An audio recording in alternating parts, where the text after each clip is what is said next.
First thing on the agenda at 6 o'clock is Ed Buckley. Excuse me, Mr. Chairman? Yeah. Should tell everyone that they're being recorded. You're all being recorded and taped. Thank you. First thing on the agenda is Ed Buckley, request for abbreviated site plan at the Highway Department building. You can come on up. I looked at the plan. I don't know if anyone else has seen it, but basically, they have an existing garage that is a salt garage.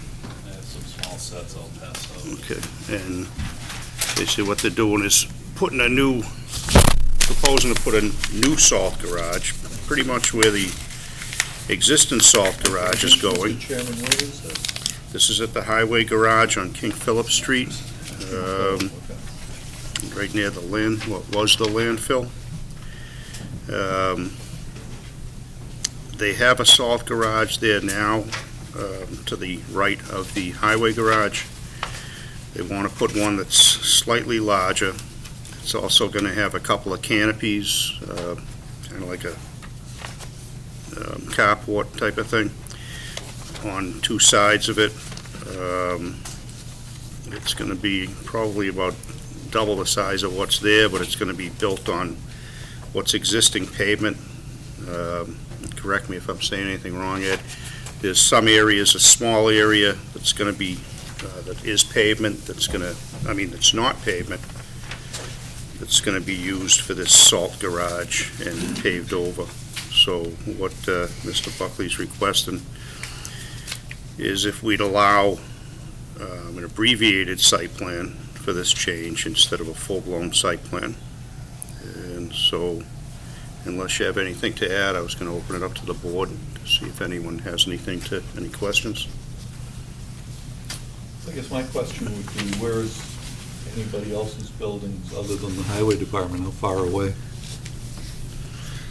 We have the aggregate asphalt plant directly across the street. That's the closest building. And then the next building would be, there's a couple of new residential properties being built on the corner of Mill Street and King Philip.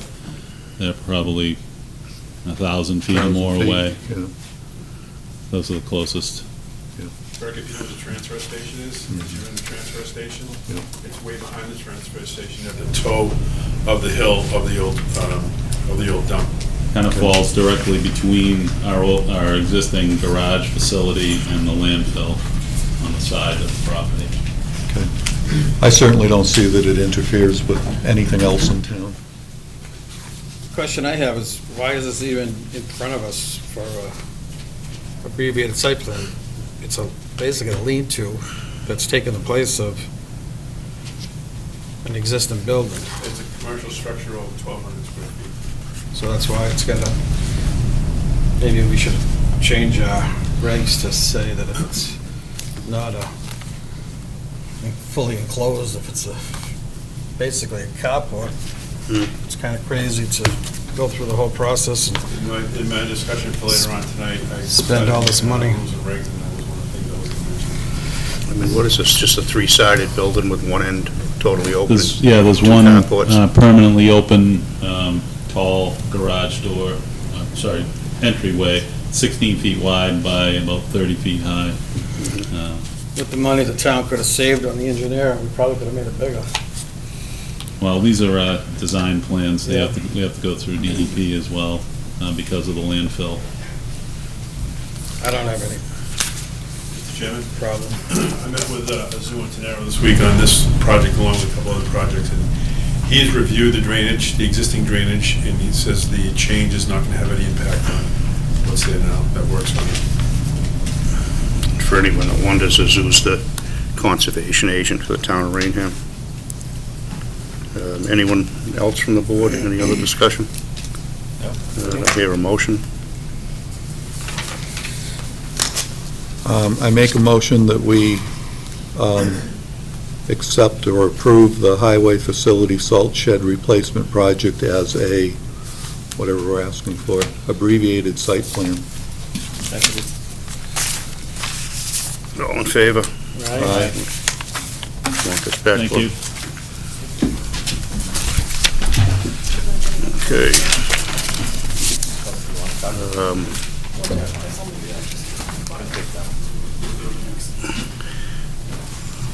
Okay. 6:05 on the agenda is Graystone Estates Subdivision Public Hearing. I believe this is a continuation. Yes. Okay, so it's I been think we advertised opened the before. meeting but didn't take testimony. Okay, and for the record, my brother Frank is the engineer on this project, so I'm going to be stepping out of the room. Okay. And Vice Chairman Burke Fountain will be at the helm.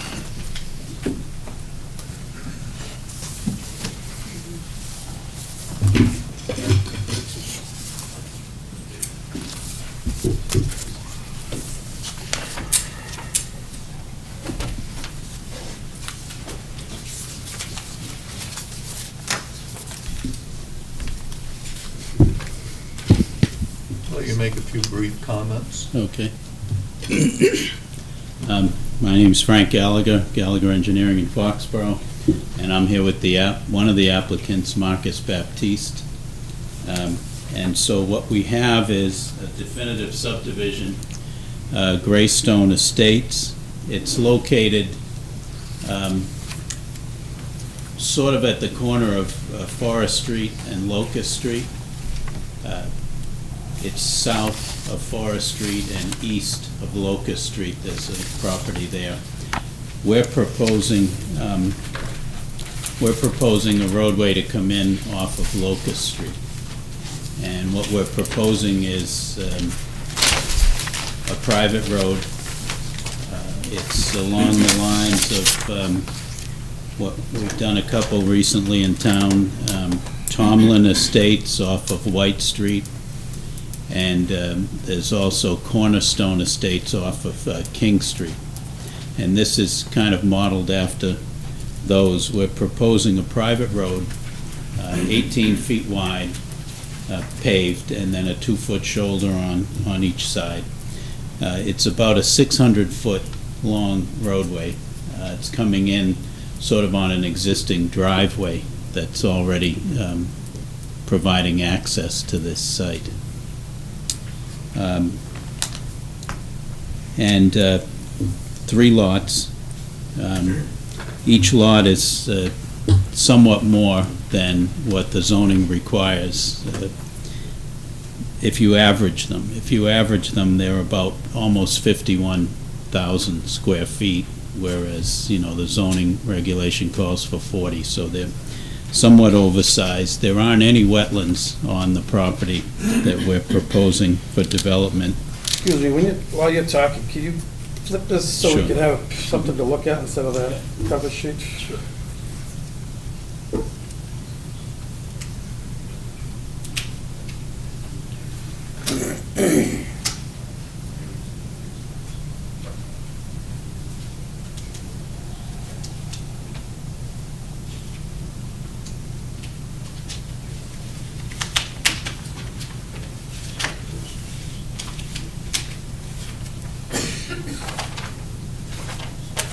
I'll open to the topographic plan that has probably a little more detail on it.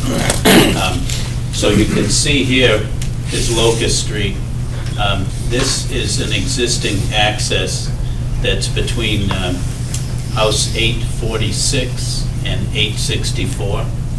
And there is a driveway that goes in there right now.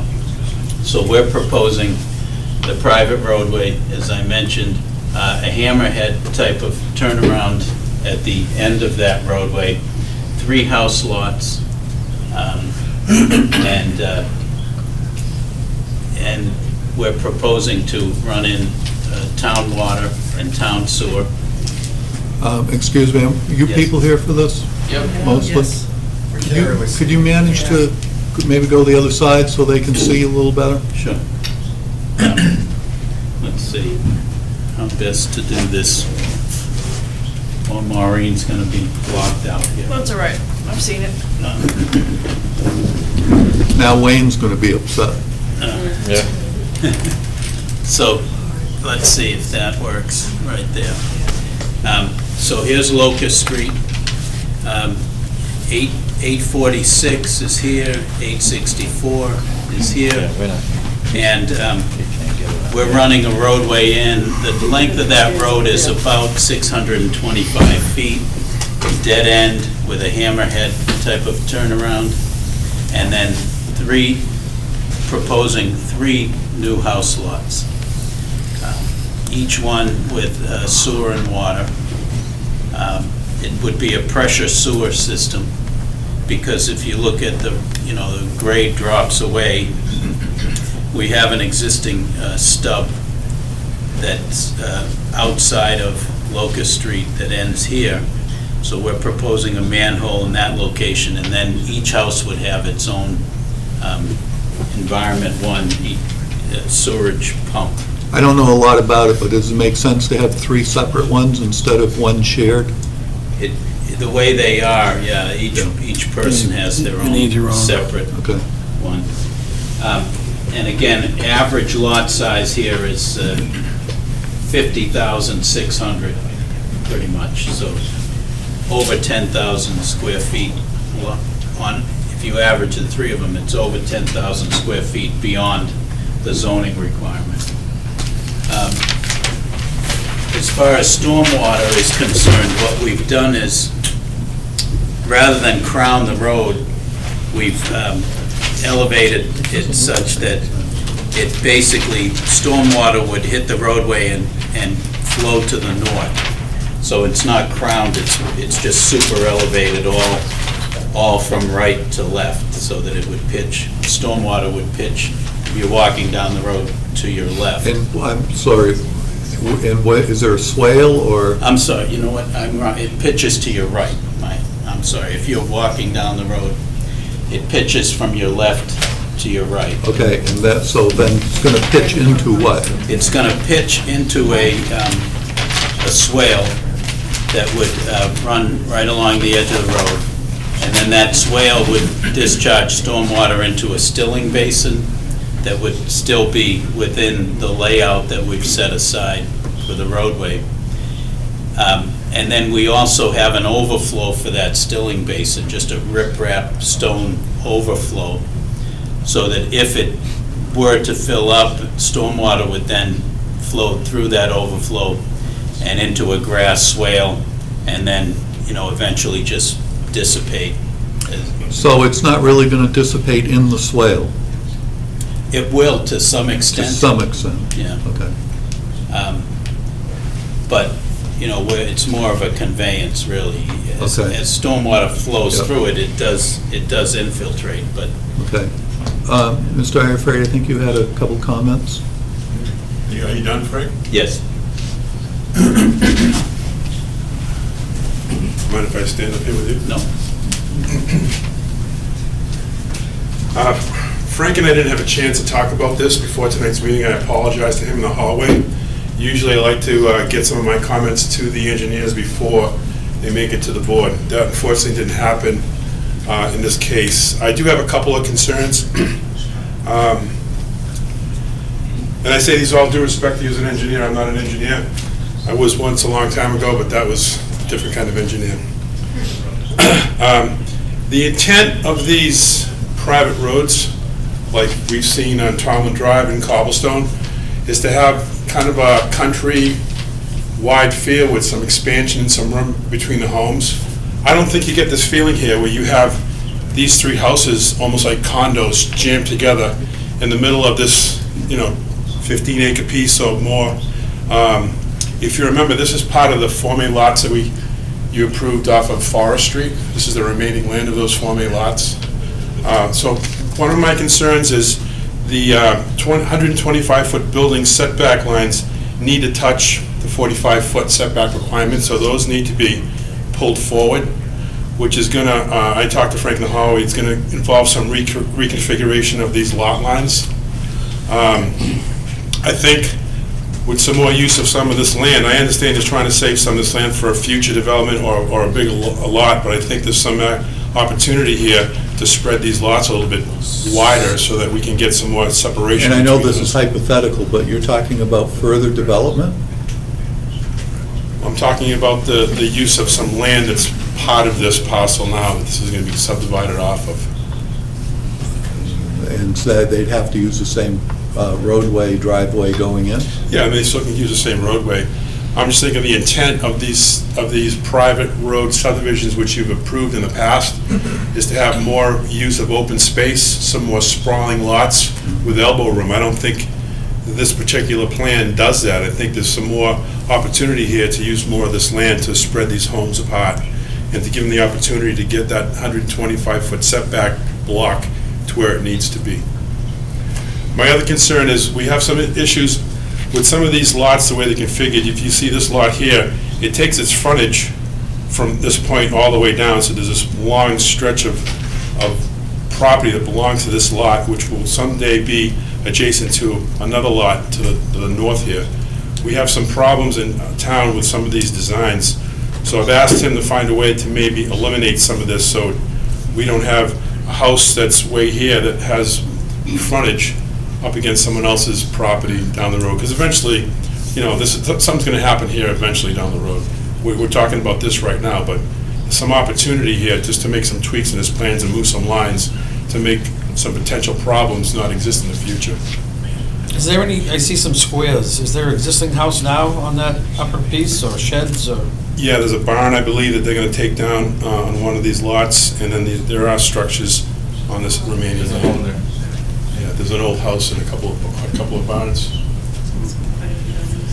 So it's the building envelope box I had a concern with, the frontages. The intent of having more of a sprawling environment in these private subdivisions that you've approved before. And I think Mr. Buckley might have something to add to that, too. I didn't have a chance to speak to Frank either on my concerns, but, you know, not specifically with this plan, although the road is about 600 feet, but these type of Form A developments, I'm just looking, my concern is that we have drainage systems that can be maintained over the long term, and, you know, maybe adding a couple of catch basins to control some of the sediment going into the stilling basin, or some kind of a maintenance plan for the stilling basin, who's going to maintain it over time. And I realize it's not town maintained, but at some point, you know, long-term, with the swale, I know this is Commonwealth of Mass property to the south, you know, is there going to be any impact? I know there's no wetlands. Is there going to be any impact if things aren't working properly and sending water to the off-site properties? That was really my only comment in favor of seeing, you know, even on the smaller subdivisions, catch basins and more sediment control. Well, my concern is that when we give a lot of waivers for a road like this, especially 600-foot long, that we're really giving you a gift. And we expect to have low density. So it concerns me the way you're putting this together, that we could put another 3 or 4 houses in there. There, you know, 3 houses on that piece, fine, in my opinion. And I just speak for myself. But I want it set up in such a way that that's going to be the end of the development in there.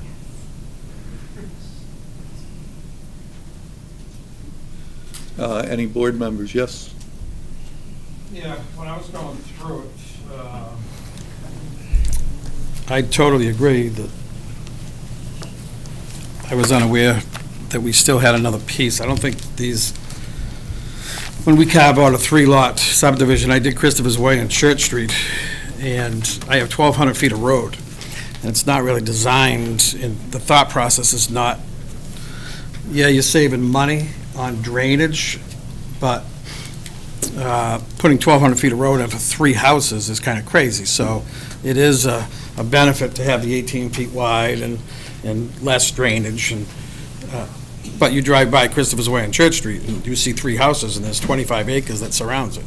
That's the whole idea, and that's the, you know, we were doing away with 2-lot subdivisions. We came up with the minimum road widths that we did in this 3-lot subdivision is I think Tomlin Estates, I took another ride by there tonight on my way in. And I look at Tomlin Estates, and I think it's a very nice looking. You see two houses on the side, one in the back, and it's just spread out. I have a different opinion than Mr. Buckley on these private ways. He doesn't like them, and I do, as long as it's a 3-lot subdivision. If it's a 3-lot subdivision, I don't like in Nich's letter where he's referring to this as a common driveway an awful lot, and that really worried me. So what I did is I printed out my homeowner's trust, and, I asked you before the meeting if we received Tomlin Estates trust, because I know I was adamant on, you need to prepare a trust that is a homeowner's trust, which takes care of, spelled all out in here, the maintenance of the road. They have to put up a yearly fee. There's members of the trust. Each homeowner is a member of that trust. They have a savings account in the trust's name, and whether it's $100, whatever they decide to do. It's their road, it's their expense, and at some day, they will have repairs and maintenance, and the only problem with these is when you get somebody with more money than others, and he wants to go and repave the whole road, and the others don't want to do it, and then there's a big fight. So I really do think that a homeowner's trust needs to be in place on something like this, and that will take care of any maintenance at all, because obviously there is maintenance. There will be things that would need to be done. The other thing, looking at that, I'm not sure, I went through Nich's letter, and this is probably the one reason why I don't like sending these 3-lot subdivisions out, because a lot of it is, it's just, you really don't get much out of this. I don't mind waiving drainage, as long as the drainage, the water is going to go somewhere. When I did mine, I added another 1-foot depression at the end of the street, so both streets have an area for the water to go. This is only one street, I understand that. I get a lot of water running down my road because I get a lot of water that comes off of Church Street. And when mine was approved, we had, I believe Azu did the review, and he recommended putting 2 feet of stone on both sides of the road, so the water will run off, runs through that stone, and then eventually makes it to the end. And I tell you, there's a ton of water that gets to the end because it's all runoff. It does filter through, and since I added the stone, I see a lot less water at the ends. I don't like seeing curbing, and that's why I went to Tomlin Estates, because I couldn't remember if we did do curbing over there. We did, because in that situation, it's fine, and I'm sure that's why we approved it, because it does have a one-sided slope. Right side of the road has curbing, left side doesn't, but then you have the your drainage area at the very end of it, which it all swales out. So that's fine. I don't agree with Nitch saying that we need granite entrances. It takes away from the whole look. It takes away from the whole design of these, in my opinion. I think if you do a granite entrance, it's just, you're getting away from, you're trying to put in the subdivision control law into a 3-lot subdivision that is privately owned, and I think we would want it to look more like a country driveway than it would be a street entrance. But I am surprised, because this is the first time I've seen the plan. I am surprised. Seeing that land up in the top, I would never approve a 3-lot subdivision with. I'd approve the 3-lot subdivision, but that rest of that land's going to be common area owned by the 3 people together. Mr. Chairman? Yeah. All right. keep in mind, I made my comments based on their proposal to do a private way. I made mention of the remaining land. They could probably come in, Mr. Gallagher is a, seasoned engineer. He could probably come in with a full subdivision and maybe do 7 or 8 lots there with an in and an out back on Forest Street. So what they're asking for may make sense if you could get a handle on the overall future development idea of the open space. But that's neither here nor there. That just doesn't. Well, I just want you to be No, aware I of know, other no, potential I understand. situations. If there's a good possibility that we're gonna have twice this number of houses, Then bring them in. I Do 'em now. wanna start designing the road and the drainage to hold 6 houses, not 3 houses, and then come back someday and try to Mickey Mouse this thing in. When- Yeah, could I speak? You may. Sure. Name and address for the people at home. Good evening, Marcus Baptiste, I'm one of the developers, 3 Chester Ave in Berkeley, Mass. When I first put the property under agreement, the plan was a 12-lot subdivision off of Forest. 4 Form As and an 8-lot subdivision, so 12 total. It was brought to my attention, the 3-lot subdivision, and that's the direction we went. But to be completely transparent, I'm not trying to hide anything. We have the 4 Form As. Our intent is to do 2 retreat lots off of Forest on this land. So 1 here, 1 here.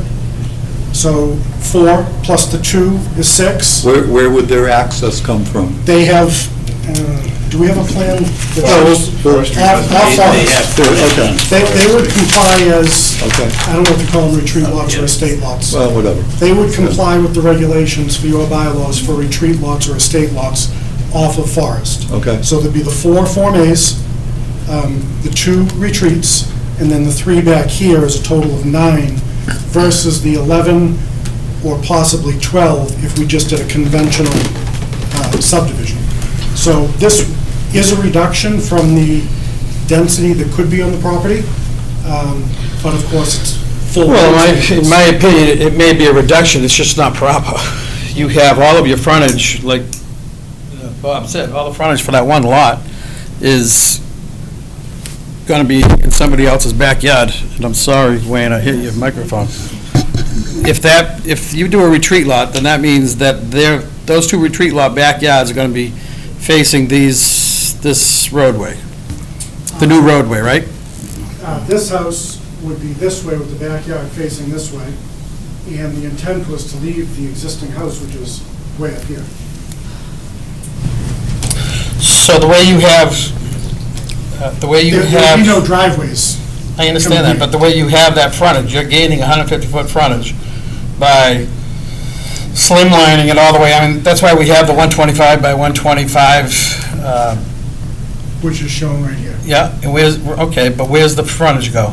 Frontage goes all the way around. Well, I think we have This a is- lot of This is extra what you don't frontage like, too, is though. that.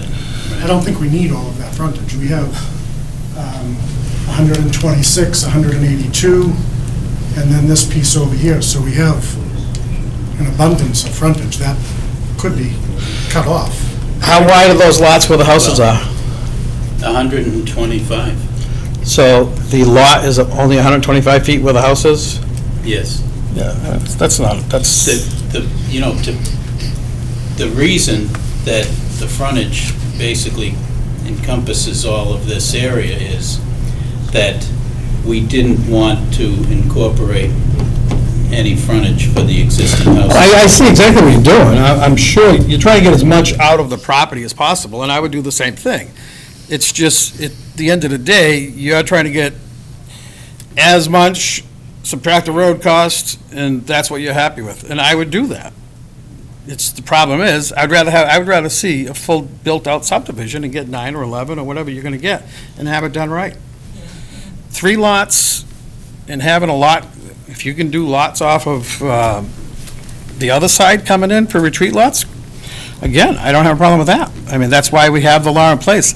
But to squeeze these 3 in one corner so you can get 2 other retreat lots, you're trying to do, in my opinion, you're trying to do an awful lot.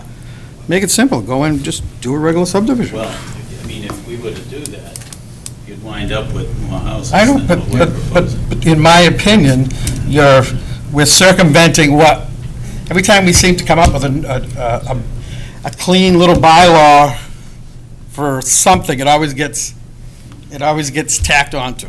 And to me, this is tacking onto a nice, clean, country, 3-lot subdivision. That was not the intent. at all. No, and In no way, and trust shape, me, or form was that the intent. I go through this. I know exactly. You pay a certain amount of money, you gotta get a certain amount of money out of it. I totally understand that. And you probably would need 11 or 12 lots to get your costs back for putting in a road. I did it. That's why I went with 1,300 feet on most of the road and put only 3 houses in. The cost of the road is 6 more lots. Why would I do that? So I understand why you're doing it. It's just, at the end of the day, you either do a subdivision, or you do a nice retreat lot, or a nice 3-lot subdivision that stays private. I like those. Mr. Buckley doesn't. I don't think they need drainage. They don't need manholes and catch basins and all that other stuff. I've seen it work. I did mine. I'm there every day. It's a very nice, it's a nice setup. I just don't like Berg said, you're squeezing these 3 on one side. It's too close. 125 foot wide? Is there a lot size for the 3-lot subdivision that I'm not aware of? Nope. Nope. But 3-lot subdivision is not, you didn't look in our rules and regs and pick No, out a I 3-lot agree. sub. I agree. So it's not a by right thing. That, I guess, is Fully understand. probably the first thing you gotta realize. It's, if you come in and show that you're trying to make this nice for the 3 people that are gonna live there, I have no problem at all waiving all the requirements. The road never gets touched with the town of Rainham. Highway Department doesn't have to touch it. We have the subdivision over here across the street. Is that Patricia? And that came in front of us, Ron Terrotz was the developer. That came in front of us years and years ago. I drive in there and I think it's the coziest, quaintest, you go over a little bridge, you got all these pine trees. To me, they're just nice looking. When you drive in there, they're not spread out enough. And over the years, the different people that have lived in there have gotten in some pretty bad fights where police have been involved. And that's the problem when you get into these tight 3-lot subdivisions. They're the ones that are going to maintain the road. They're the ones that are going to be calling up the selectmen saying, hey, I'm paying $6,000 in taxes. I'm paying $10,000 in taxes. I'm getting nothing from the town of Rainham. And my neighbor's got his chicken roosting in my window every morning. Spread it out. Give people room to breathe. Give them room to enjoy why they're there. Either that or come in for a cluster subdivision and do open space. Just, so you know, I don't want this to get lost, but the intent here was, less of an impact on the property. That was our intent. I mean, And like I said, I'm not accusing him of, flipping something, but doing the drawing, it's the only way you can get enough houses out of that. If you have 2 50-foot openings on the other side, that's by right. You have the right to do those. That's a by right situation. You don't even have to come to us. You go get a building permit, as long as you meet the criteria.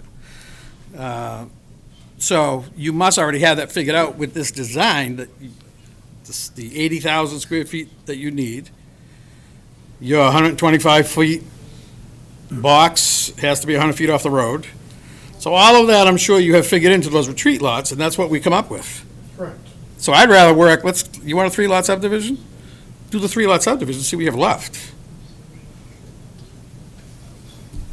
Real quick, my comments earlier about elbow room and spacing the school up was only with the intention of maybe you reconfiguring some lot lines, because you do have the room there. You could come in, you could take the frontage on the first lot off the roadway, you could put a cul-de-sac in, and you can easily get enough frontage to get the boxes enough room to be at the front setback line if you drop this further into that corner. You already know you need 80,000 square feet or 50 feet of frontage for retreat lots, which would have to come back to the planning board for a Form A plan anyway, so you'd see that and approve it. I'm not speaking for the board, I'm just, trying to throw some ideas out there. Maybe you show us a plan that has the retreat lots, a proposed plan, and maybe reconfigure those lots so you have more room, and it's more sprawling, similar to the other two that you designed for Mr. Khan's. And then we can maybe have a different view at it. I just think these lots are too jammed together. And I would have used, if you didn't bring it up at the beginning, I would have used the same, or said the same thing, so I don't want you to think that I'm using your, you started the. White Street is a perfect example of what the board has an idea what these 3-lot private ways should end up looking like. And I'm just trying to find a way to make this look similar to that. And even the other one that we just approved on King Street. I mean, that's as sprawling as you can get. I mean, that's gonna be a nice looking 3-lot subdivision. And even over there was a piece of property that was at the very end. We were concerned, what's gonna happen there? We brought it up and said, these are not gonna be, when this board's not here and somebody else is here, and all of a sudden you get this piece of backland, somebody's gonna come in and, maybe rules and stuff change, and all of a sudden, let's get this other lot. It's up to us to make sure that doesn't happen. We're the one that put that in play, I guess you would say. So. Okay. All right, well, we can make improvements to this. We can definitely make some improvements. So you heard what I said about the granite curbing and the entrance and all that other stuff? I think it's gonna make it look worse. It doesn't contribute to it, looking more country, like a country way. No, and I just, I did notice, and I don't know how it worked out that way, but I did notice on Thomason Estates, the road, maybe for the first 30 feet going in, does pitch to White Street, which really shouldn't. We should have, at the time, and I was here, and I was one that approved it, so it's as much my fault. We should have required some type of a drain at the entrance of the road and had some type of a stone basin under the road going in where the water could drain and filter that way, because I think that had a good perk rate over there. This area may not, so I'm just, when you come back in front of us, I just think maybe you should look at, make sure none of the water's going out onto Forest Street or any of the roads. I just want to make a point about just what Dan said, Forest Street and even Locust Street, depending on the grading, but one issue I have, which I think maybe we don't have any control over with Form A lots, is, we're seeing a lot of properties develop along existing roadways like Forest, Locust. The houses are built up high, the driveways are steep, they come down to the road. And this past winter, we had a situation on Locust Street where half the road was flooded out to the center line of the road, and there's no drainage on that road. And, that wasn't an issue prior to these Form A houses going in, but they changed the topography. There's no requirement for any mitigation or drainage improvement on the existing road. Now the town's inheriting a drainage problem. And, sorry, Mr. Baptiste? Mm-hmm. So you came in with a couple of lots, 2 at a time, out on Forest. I made some comments on those. I think the first 2, I was, I put some language in your permit, make sure we don't have any issues with driveway runoff or even just site grading contributing more water to Forest. And I believe my driveway's. I did look at the grading, but I still wanted to put that in there because if you change once you get going, all of the grading changes, and now we're sheeting off some water on the Forest, where's it gonna go? There might be some opportunity to do some kind of changes there that we could work together on, but adding the retreat lot driveways, I'd have that same concern. is anything going to shed out to forest? If it is, what are we going to do to mitigate that? Because forest is a very narrow road and has no drainage. It all goes downhill, and then there's houses at the bottom that could have a situation they don't have now. Sure. Where it was previously forested land, there wasn't any runoff coming off, the woods. So that's my issue with these Form As, and especially when they get broken up and there's no opportunity to make any drainage improvement on the existing main roads, that we could even tie into any kind of storm drainage in the new development. I just have that general Yeah, concern. that's a good one. This is an example of it. Water and sewer? What are the plans and where would that be coming from? Water is in Locust Street, so we bring it in from there. Sewer, there is sewer in Locust Street. I went to the sewer department, and they actually left a stub off the roadway for this property. All right. So I have and that it shows right at our roadway entrance. So we build a manhole where that stub is, and then connect the sewer to that. Okay. Neighbors, people have questions? Name and address, and either speak loudly or go over closer to a... My name is Carol Malpini. I live at 43 Parkwood Drive, so it's the third house, right there. So me and at least two of my neighbors on either side of me, we all have some issues right now with drainage in our backyard. And when there's a storm, it's like a big puddle, the whole backyard. And our concern is just that if these houses go in, and like I appreciate what you brought up about drainage, we're just concerned it's going to make our issue worse. We, already, I already have a sump pump and I'm already dealing with it, but I don't, we don't want a bigger issue because of these homes. And if the plan is changed so that the houses are spread out, that could affect us even worse depending on the location, so.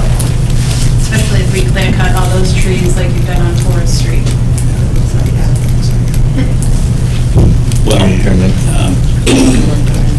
And I also just want to say that that's a lot of houses to squeeze in that area. I mean, the three and the other three that you're adding, I feel like that's already a lot, and the thought of squeezing any more houses in there just seems like a lot of houses. We thought that that was landlocked when we bought, because it was part of another house. So, I don't know how you can get a road off of Locust in between two houses, so there's just a lot of things that are kind of a shock to all of us, Okay, anyone else? Yeah. Dave Smith, I'm the abutter to the right of the proposed road. Hold on a second while I need a street address, not the above to the right. Okay, You need your name and the street address. Dave Smith, 864 Locust Street. I'm the abutter to the right of the proposed road. My problem is the water coming off the side of the road, as you say. First 300 feet is my property, so it's going to be coming into my property. Secondly, 18 feet wide, is that enough for a fire truck to get in? That's my question there. And I don't understand, I know builders, I'm an electrician, 35 years, so I've done a lot of developments.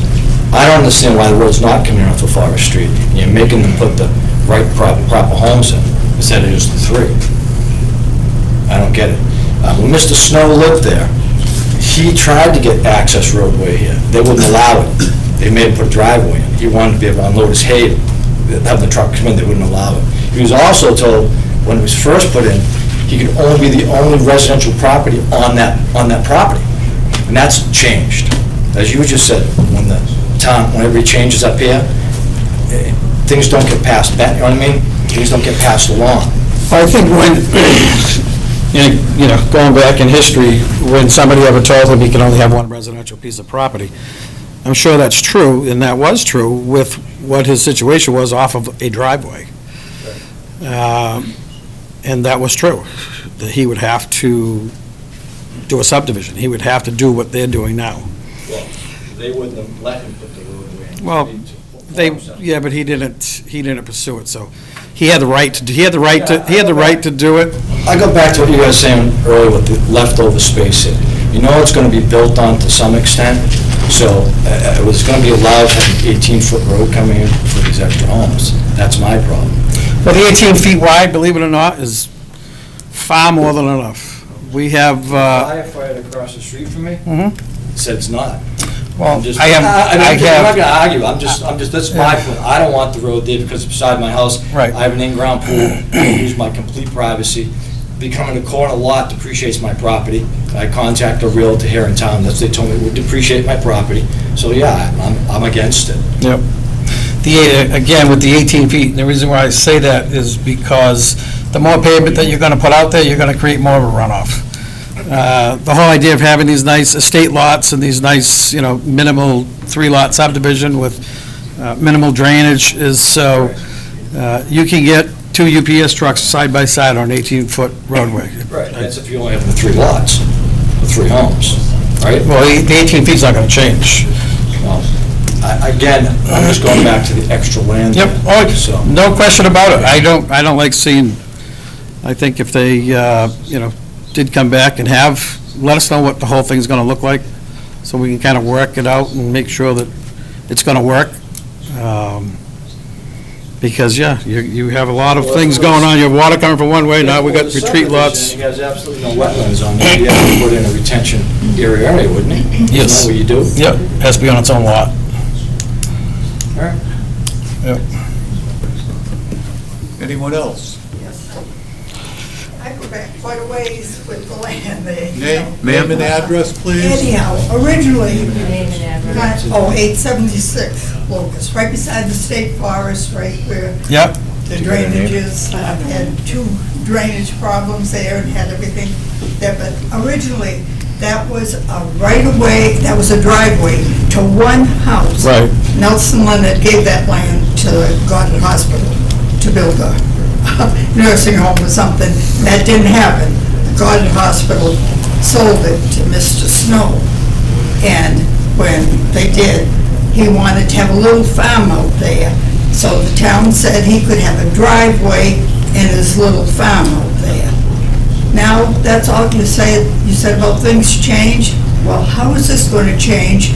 One driveway for 3 houses and possibly 4 more houses out there. He has more land out there. Where is all that drainage going? They're right beside it. George, they'd have to take a piece of George's. They'd have to take a piece of George's land, actually, for that road. And that would bring it right up close to George's bedroom. He doesn't feel like. Yeah, well, they can't take anybody's land and No. any drainage, they have to stay within the footprint of their property. And again, if he did come in with a subdivision plan, the engineer would have to do all his calculations, everything would have to meet, so they say they can get 11 or 12, but by the time they're through and have a detention pond area, which has to be on its own house lot, or its own plot, then who knows, they might be getting less, but at least we know where all the water's gonna be going. Why wouldn't they come in from Forest Street and have a turnaround like they have it? I don't know, this is our first time of seeing that. But even the fire department said they have to have enough room to be able to turn around. Right. Well, it would have some trouble getting in that driveway to turn around anywhere, or 2 cars couldn't get there. I can't even get my mail on Locust Street because 2 cars won't wait for you to get your mail there. The There's so fire much department's traffic. going to have to approve this plan, too. Fire department will, yeah.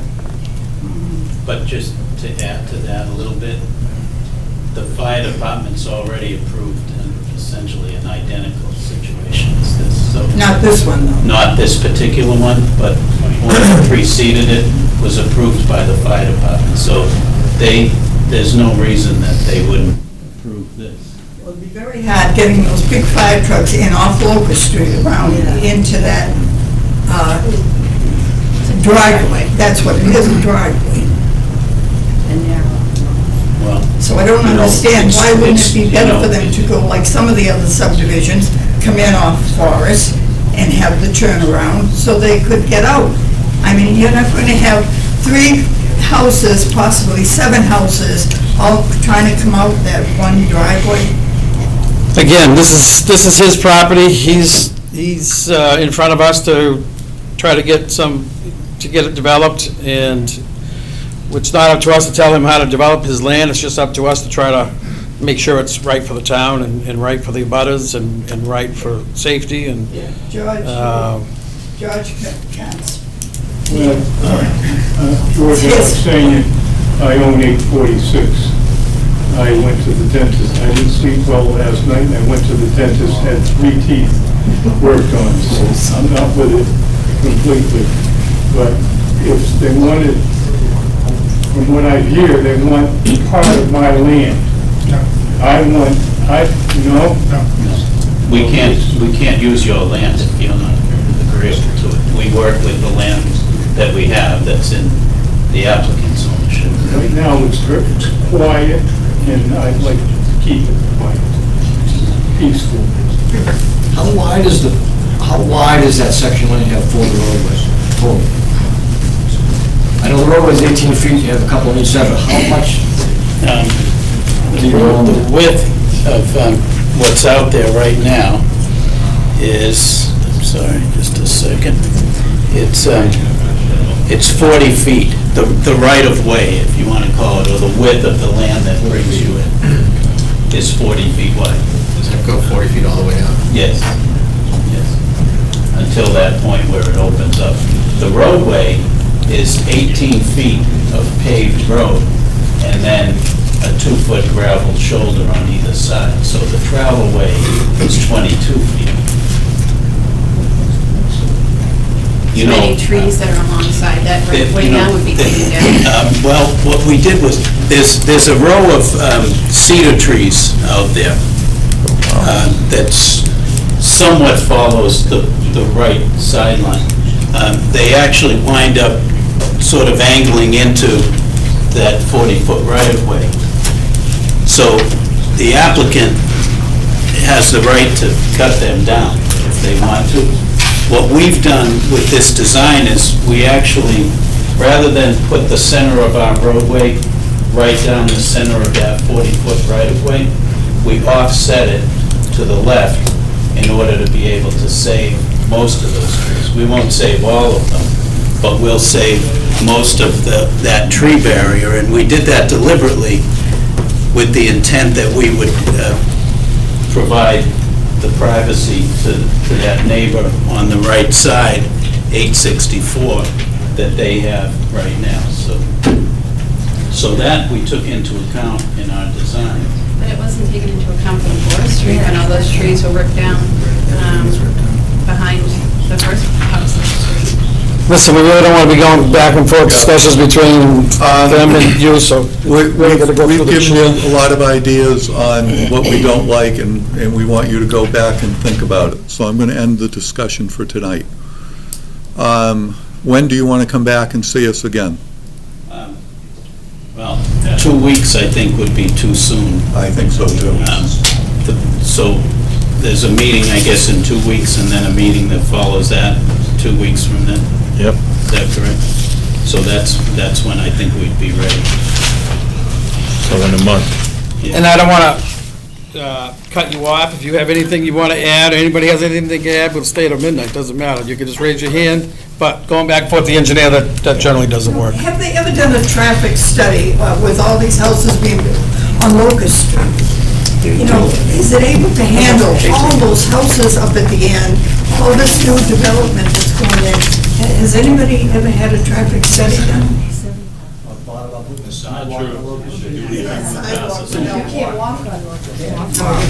I don't remember. Forest Street and Locust Street could use widening, drainage, sidewalks, and go to a town meeting and see if the town can find a few $1 million to do it. You're a dreamer. Well, that's about what. He's a realist. Mr. Buckley would be happy to do the work if somebody will give him the money to do it. Oh, that would be great, sure.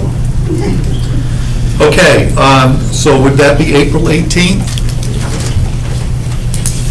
That's the full month out, yeah. Oh, that's special. Yeah. What is time to act?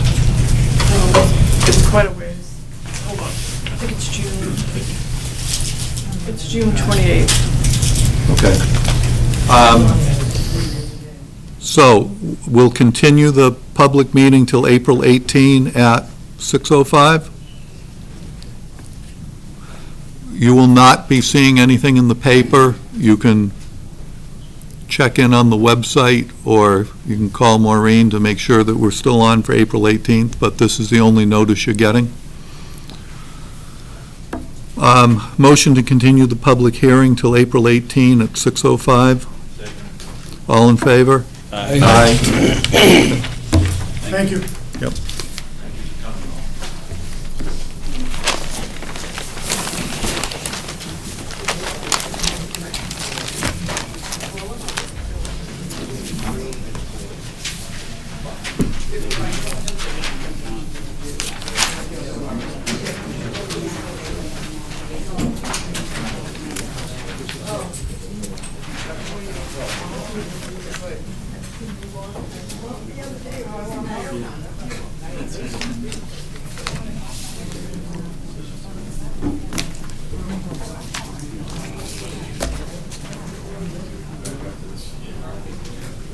Back in?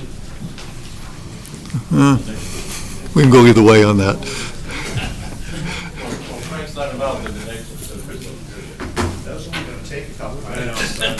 Don't put it at the end. Okay, next, 295 New State Highway. 295 New State Highway. He's this one. I know we had a letter from Judith Nitch, the review engineer.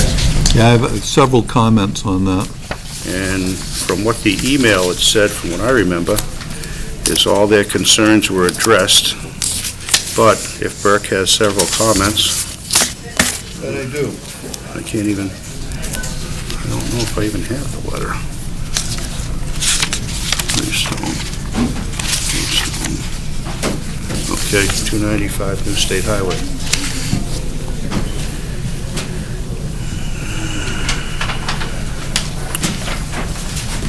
Do you want to wait till he's all set up for your comments, or you want to? Yeah, they're concerning Nitch's letter.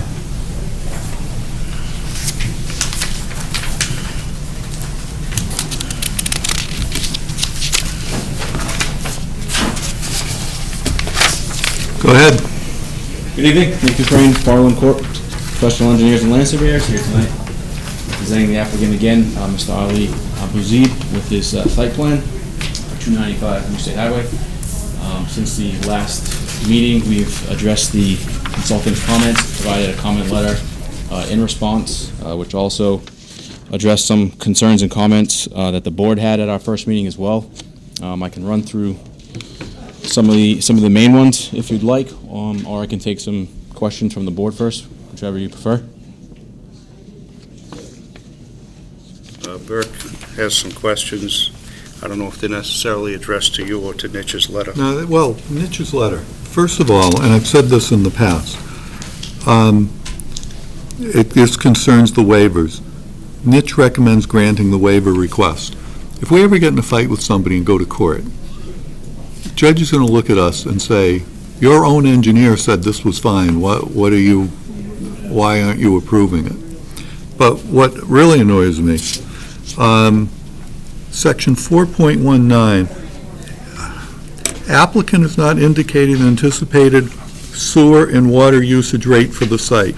Nitch Engineering recommends that the applicant provide the sewer and water usage calculations. And then says the applicant has requested a waiver. Nitch recommends granting the waiver. Well, do they want to see the sewer and water usage calculations or not?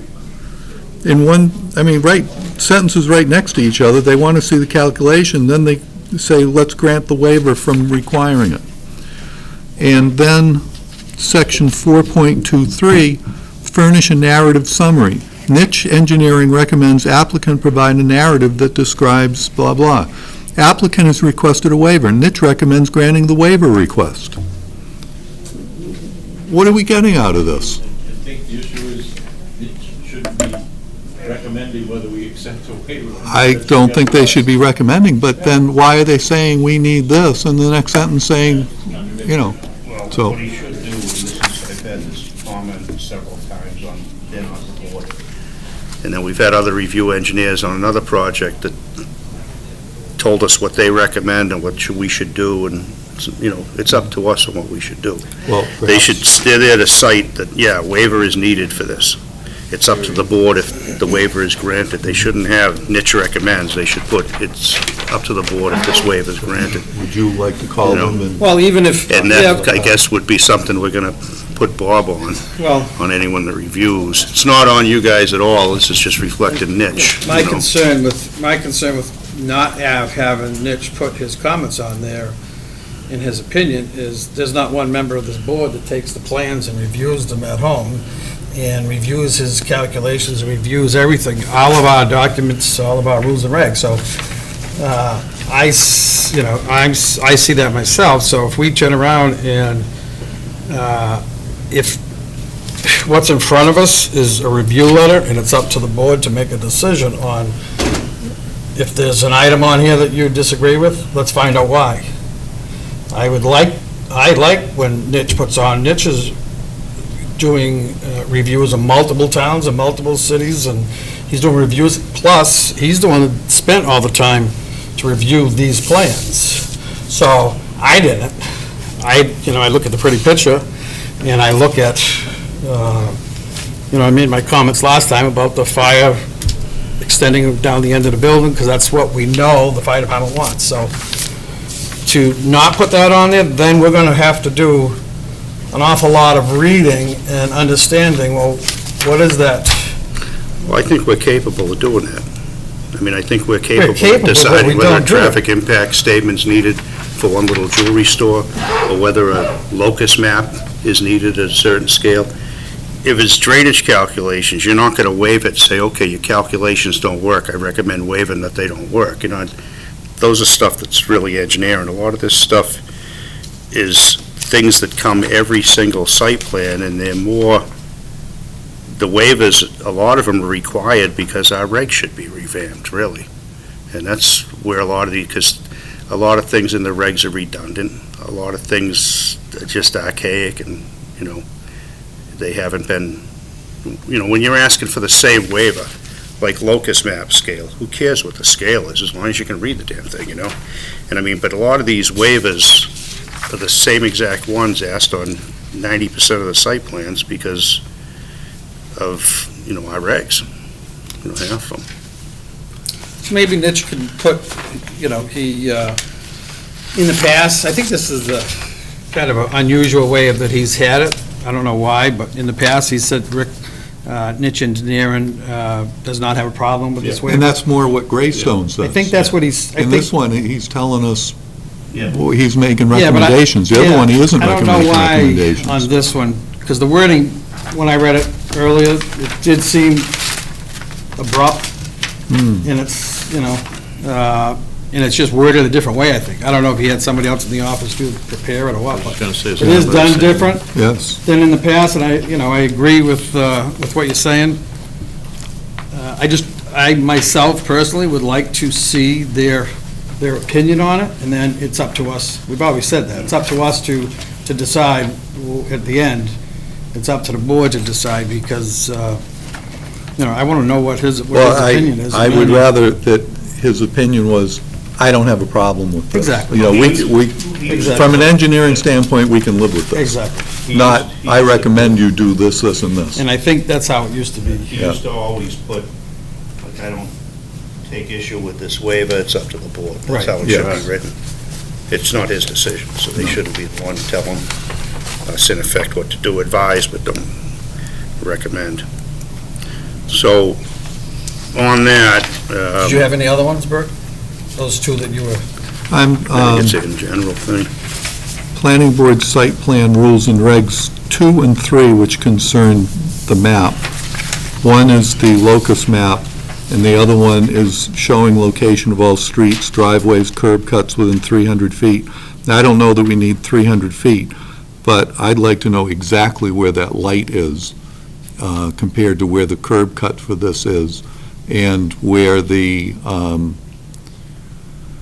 entrance exit for Shaw's Plaza is. Well, I think you asked him for that last time. Yeah. So The distance from the entrance to the, The light pole for the traffic light and arm that extends out over 44 is, sorry, not on this one, on the other one.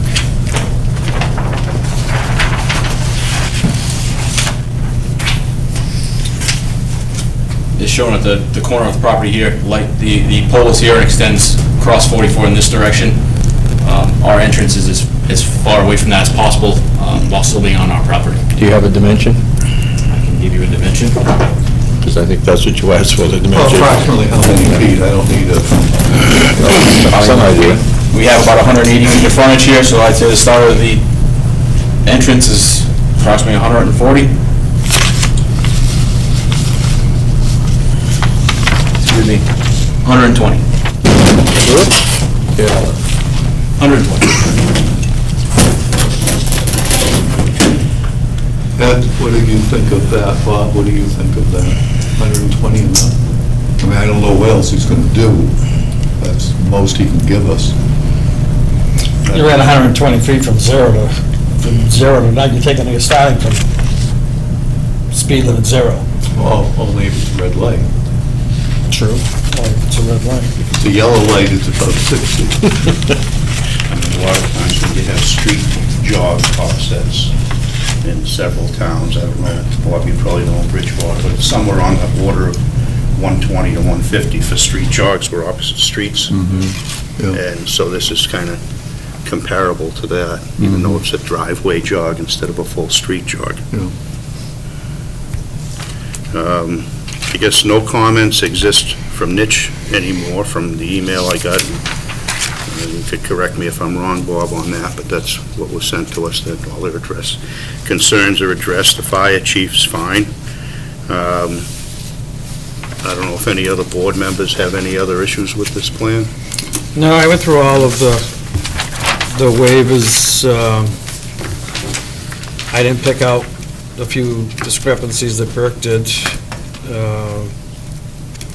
But I think we discussed a lot of these at the last meeting that we were waiting for Nitch to, I think you just received Nitch's letter and you were gonna, Yeah, we went point by point and addressed each comment. Yeah. Sent that back to them. I also included some of the comments that were given to us by the board. Like you mentioned, the delivery areas in the rear, we've extended that portion of the parking lot. can you show us, Sure. I think you're into a drainage, do you have a better plan for the parking? Yeah. Because we did ask, I believe, for bollards too. Correct. Yeah, there you go. So previously, the edge of the parking lot went perpendicular into the back of the building here.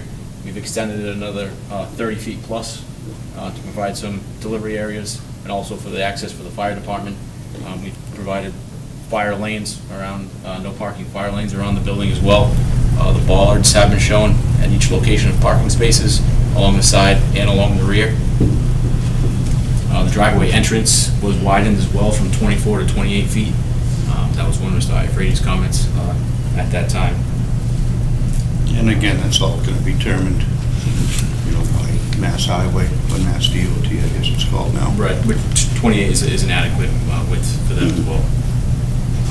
Okay, does anyone else on the board have any comments, questions?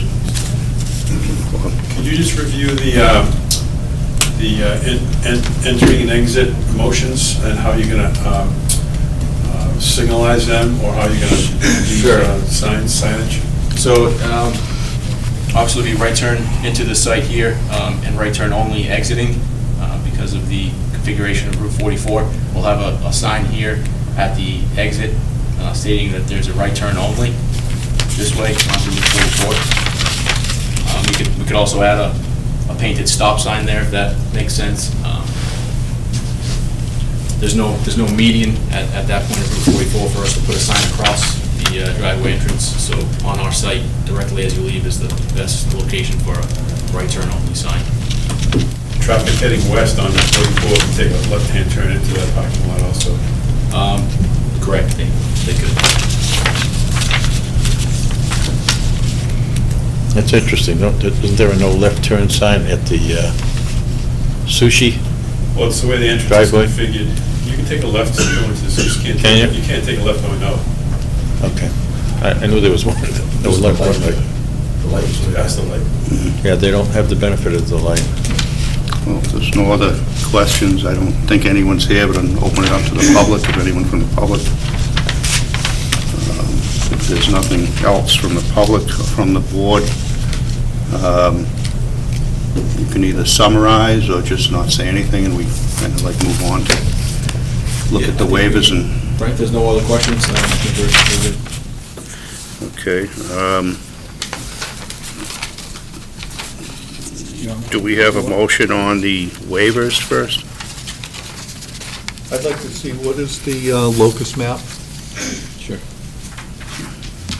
It better not be a USGS I'm map. going to leap over the table and leave. Close your eyes. Okay. You warned him, I think, about that. Oh, no. It's a very clear one, I will. That's actually a very I will clear one. say. That is a very clear one. Probably one of the better ones. Yeah. Our locus is pointed out. Right here, you can see the interchange for the highway. Taunton River in the back. I would like a locus map that shows the entrance into Honeydew, the entrance into Rockland Trust, where the light is, and across the street where Shaw's comes out.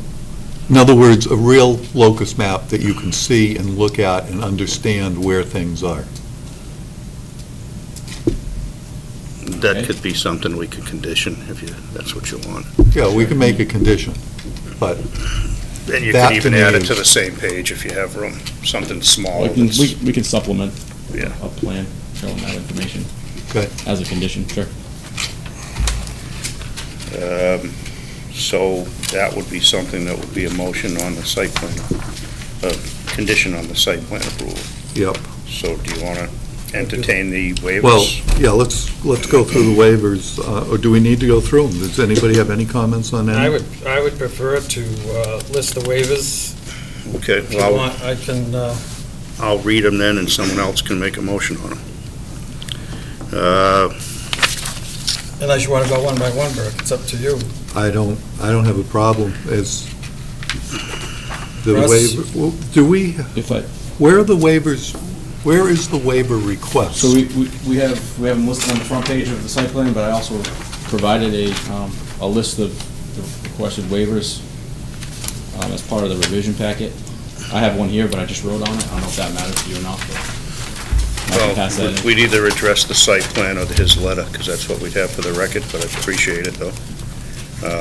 Want to make copies? I can't read that from here. Do you want to go through each one, or do you want to just cite the letter if no one has an issue with it? If nobody has an issue, let's just cite the, I'll do it. Section 5.1.2, 3-foot wide landscaping strip. We waive that as long as we have bollards. Okay. Locus map, we've already talked about, he's going to give me one that makes me happy. Mhm. 4.2, 300 feet, I think we're going to waive that. Section 4.7 landscape plan, we're willing to waive that. He did provide He provided some, he provided, but he didn't have a architectural architect. stamp, so Yeah, that's, I landscape think we said that was architect's plan. fine. That's fine. Section 4.19, do we care about his sewer and water usage It's calculation? really not up to this No, board it's to not care about us. his water and sewer use. Okay. Section 4.22, traffic impact study, well, this is going to be negligible, I think. Section 4.23, narrative summary, utility connections. Have the department heads in meetings talked about utility connections enough that, We had a department head meeting on that, so that no one had any issues with it. okay. Section 5.1.5.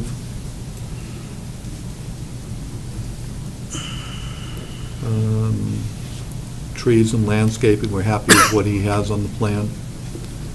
Section 5.4, parking and loading. Dan, did you take a look at the Yep. loading? That was all Yep. set? Section 5.6.2, curbing, and we're going to have bollards. Now, how do we feel? If that we have bollards, we don't need wheel stops? Yeah. Bollards, in my opinion, are gonna be, Way better than wheel stops. Yeah. And we don't need both. problem with the wheel stops is as soon as you start salting the parking lot in the wintertime, the wheel stops just start deteriorating fast. Yeah, okay, so we're agreeable to waiving wheel stops as long as we have our bollards. Bollards are now shown on the Correct. plan. Plus, on that facade, he has, on the side, he has the, almost a retainer wall, which is the side of the building, and then he has the columns in the front. Section 5.7.3. Well, he has the space that he has, so I guess we approve that. Section 5.7.6, leveling area. That's just the entrance grade. That's something we don't have a problem with? No. Okay.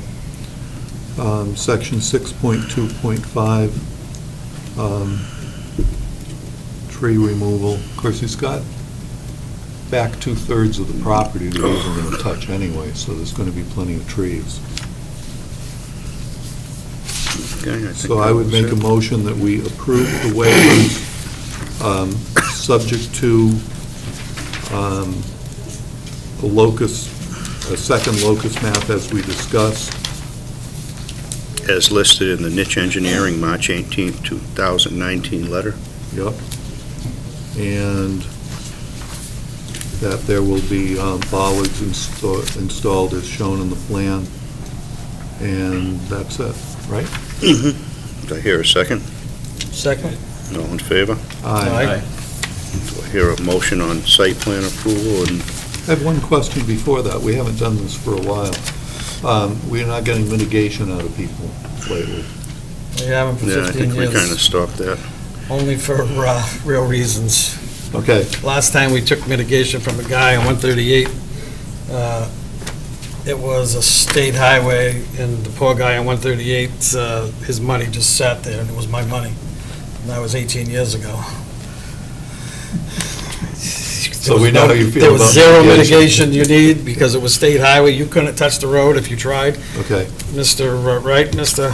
Buckley? Okay, do we have a site plan with could we maybe, if that has the proper revision date, could maybe Burke Okay, can we borrow that? borrow that to make his motion? Sure. I think this is my law. I don't know why they got the Mylar. Yeah, we got a appeal period anyway. Well, that's not for that, is That's it? not what that? No, that's Locust Oh, Street. no, that's the three, I think that. no, Make a I'm motion sorry. that we approve site plan entitled 295 New State Highway Route 44, Assessor's ID 14-222-A, Rainham, Massachusetts, for Hanush Jewelers, latest revision March 6, 2019, subject to the waivers as previously approved. Here a second? All in favor? Aye. Okay, well, good luck with your project. Thank you very much. Looks good. Okay, See, now I can see something like that on 138. I think it's a small lot. That's a nice looking building, yeah, I could too. That's exactly what we were trying to accomplish, and But I wouldn't want to see apartments above it. I don't think, It's not on 138. I don't think. okay, What's that discussion's for another day. Oh, I know, he just said he That could see that discussion's for building on another day. 138. and I said, Stop yeah, I could too, antagonizing but I wouldn't want to see apartments on top of it. Definitely better than what you have with it Stop antagonizing people, who? Exactly. Oh, Or him? even start, Why don't would get the- started. the gas It's station- not part of the deal.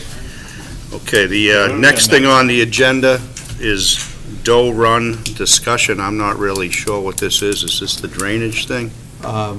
I would He hope was- that Trigger Bob. Frank was, Frank was here. yeah, it's, How are we doing with Doe Run and, was on as a just in case. oh, Just in case. So is that going to be discussed? No one's here, right? No.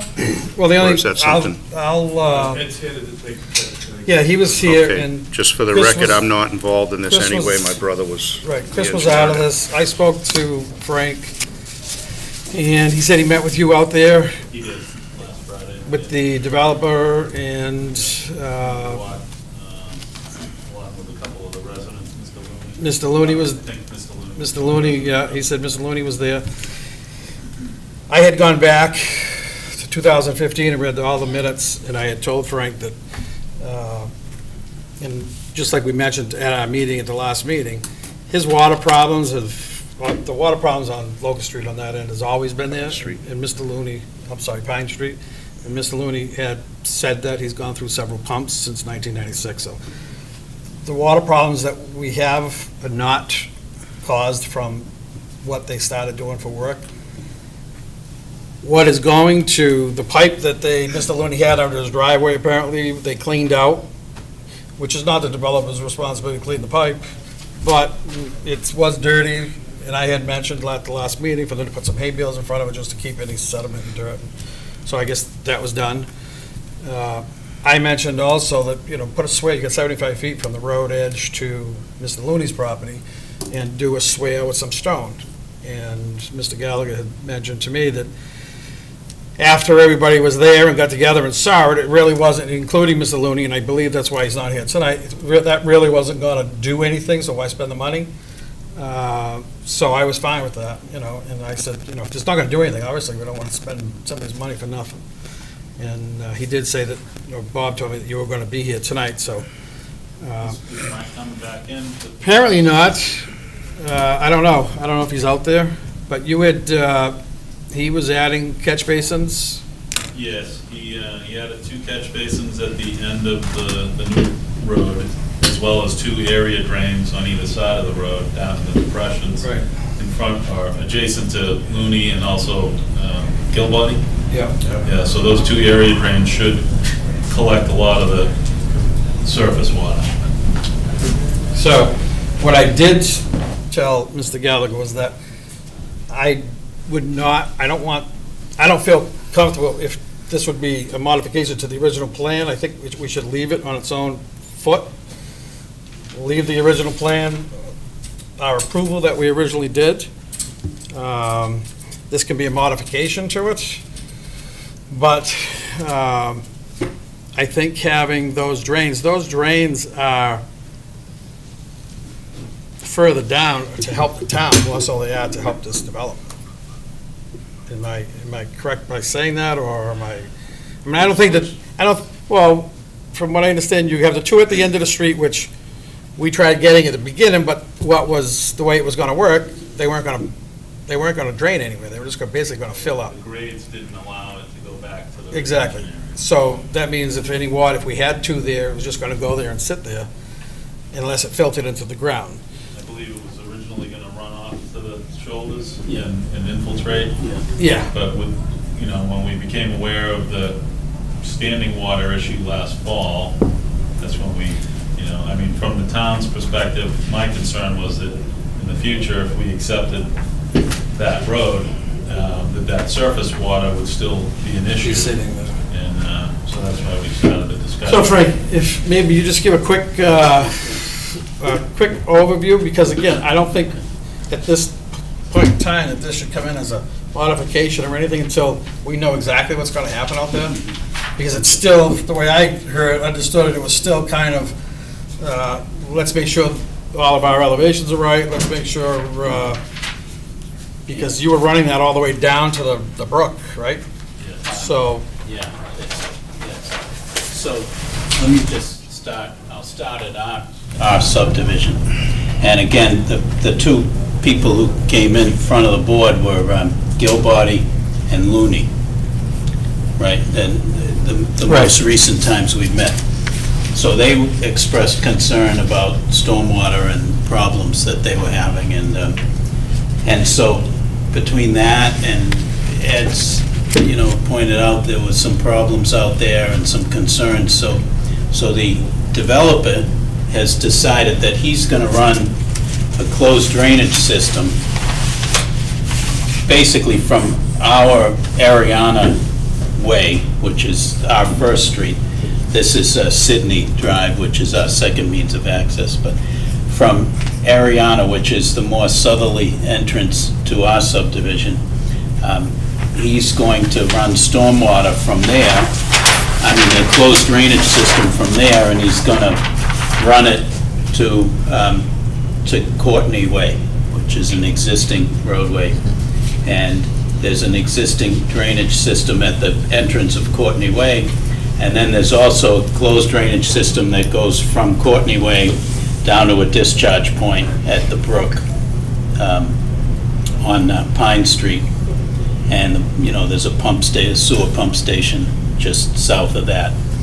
So the developer is basically picking up from this existing catch basin and running up Pine Street to that southerly entrance, Ariana Way.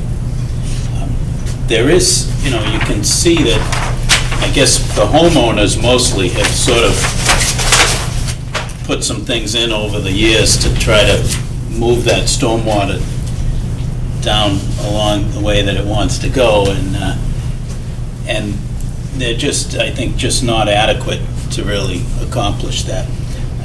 You know, Well, and plus those were homeowners Right. digging with a shovel, putting a Right. 2-inch pipe or Yeah. 3-inch pipe in the ground. I mean, it's just, They did get the pitch right, but, you know, there's problems. Like, here's Mr. Looney wound up putting a 4-inch pipe under his driveway. He's built a little head wall there, and that pipe discharges, but then the next pipe down the line, crossing the next driveway, is actually at a higher elevation than that discharge point, so that makes things back up a little bit.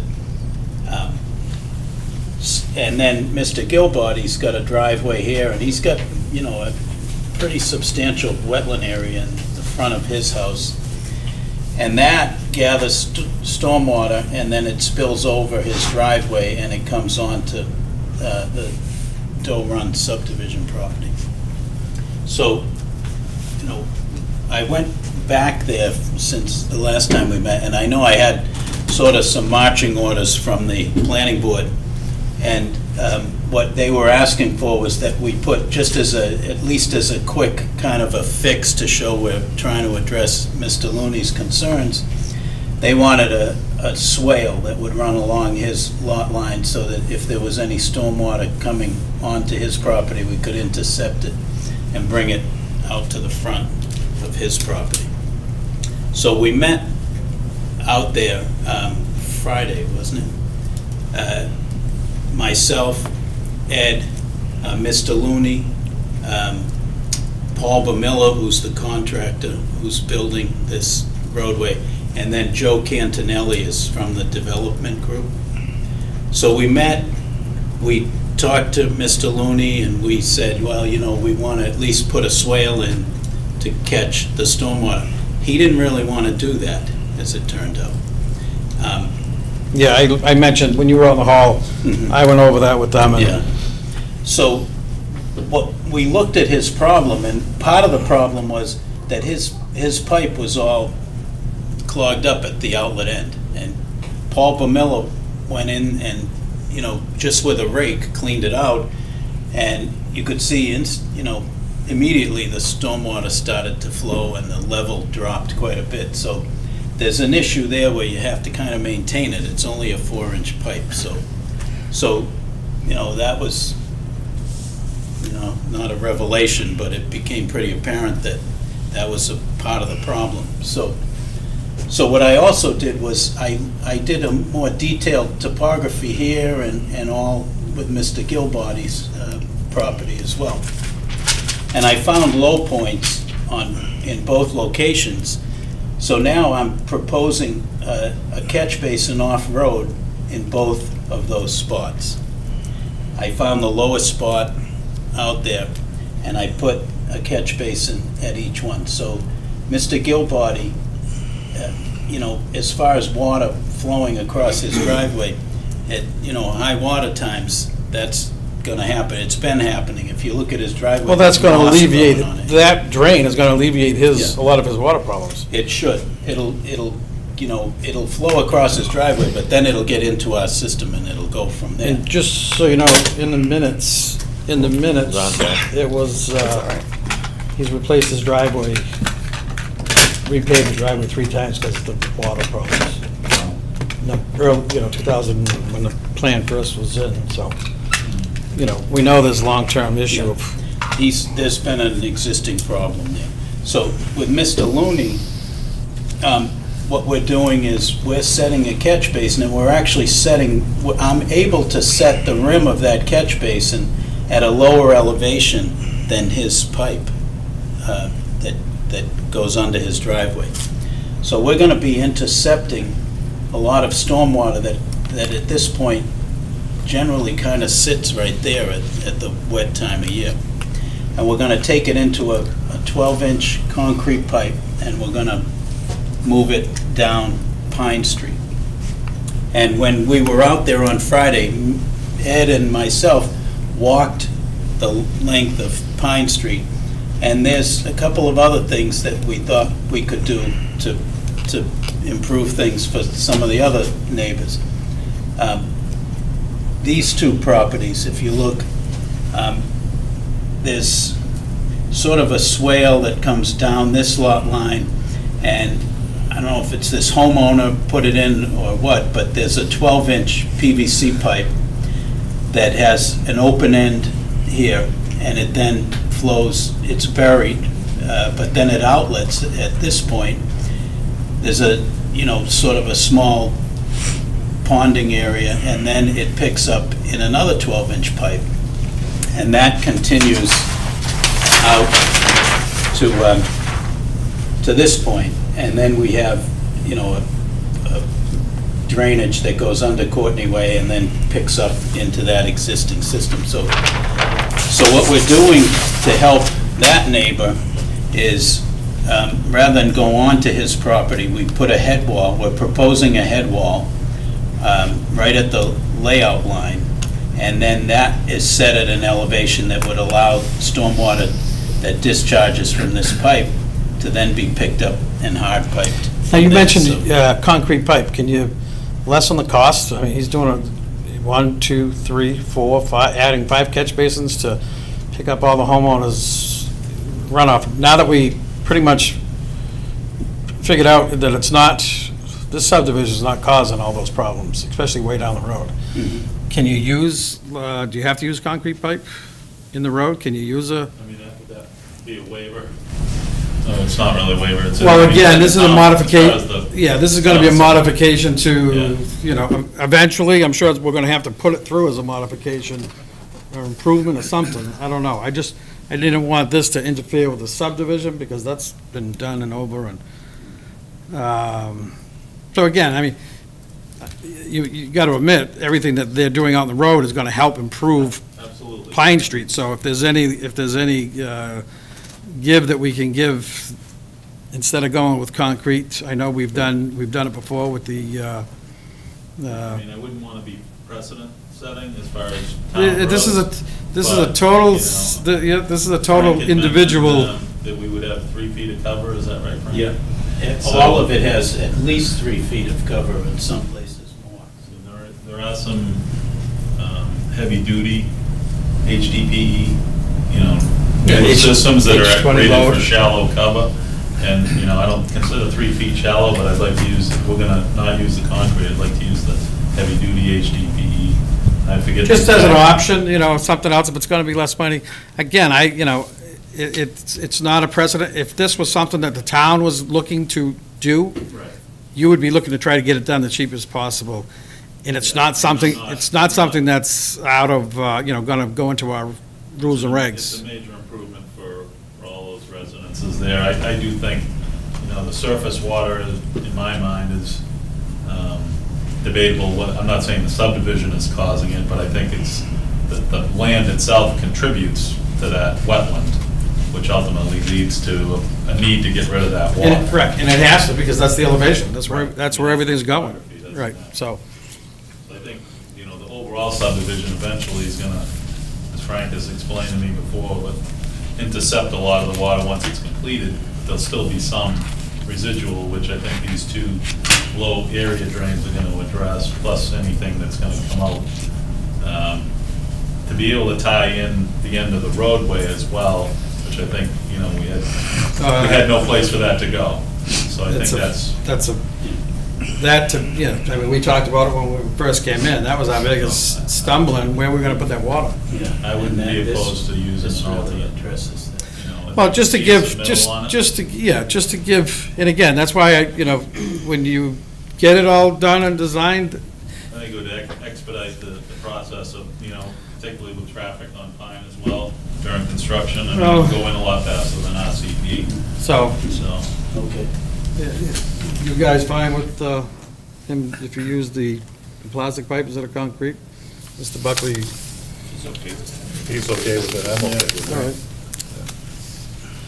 Okay, so I guess when you do have it all designed and you're basically ready to install, and Mr. Buckley and Bob and whoever else is notified that's gonna be going in, then I think at that point, even if we do once it's in, do the as-built and use the as-built as your modification, just so the town I'd rather see an as-built on file than a plan that we're gonna approve that, because, I think that plan's gonna go to you. that's why, More so, we'll have a copy in our file, but it's gonna be more so for the highway department. And so this, we have a plan to bring sewer up now, Right. and sewer the project. And that was submitted, it was reviewed by Ty and Bond, and comments have now been addressed and a revised plan's been submitted to them. So I think we're close to an approval. So that's gonna be a springtime thing. And this drainage will go in when that sewer and water are going in. So, spring, summer, these things will be in place, these mitigations for the two neighbors, so, and again, the developer's, happy to take this on. Well, I don't think he's happy. Well, yeah, he's willing to take it on, I There you guess go. is a better way to say it. And given that it's gonna be, spring, summer, I'm just relaying a message that the developer is hoping that, with this, he'll free up, he'll get his building permits on a couple of lots that he's applied for, so is, I don't know if that's. Are they being held up for any particular? We were already waiting for Mr. Buckley to have some kind of a level of confidence that these issues would be handled, and I think you might have that now. certainly did. Okay, So, go to town, all right. get it done. All right, thank you all very much. Okay. Okay, Excuse myself.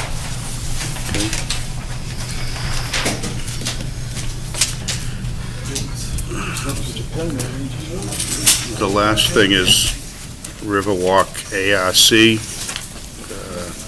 Member Andrade is recusing himself and leaving and getting out of here early, like the rest of us.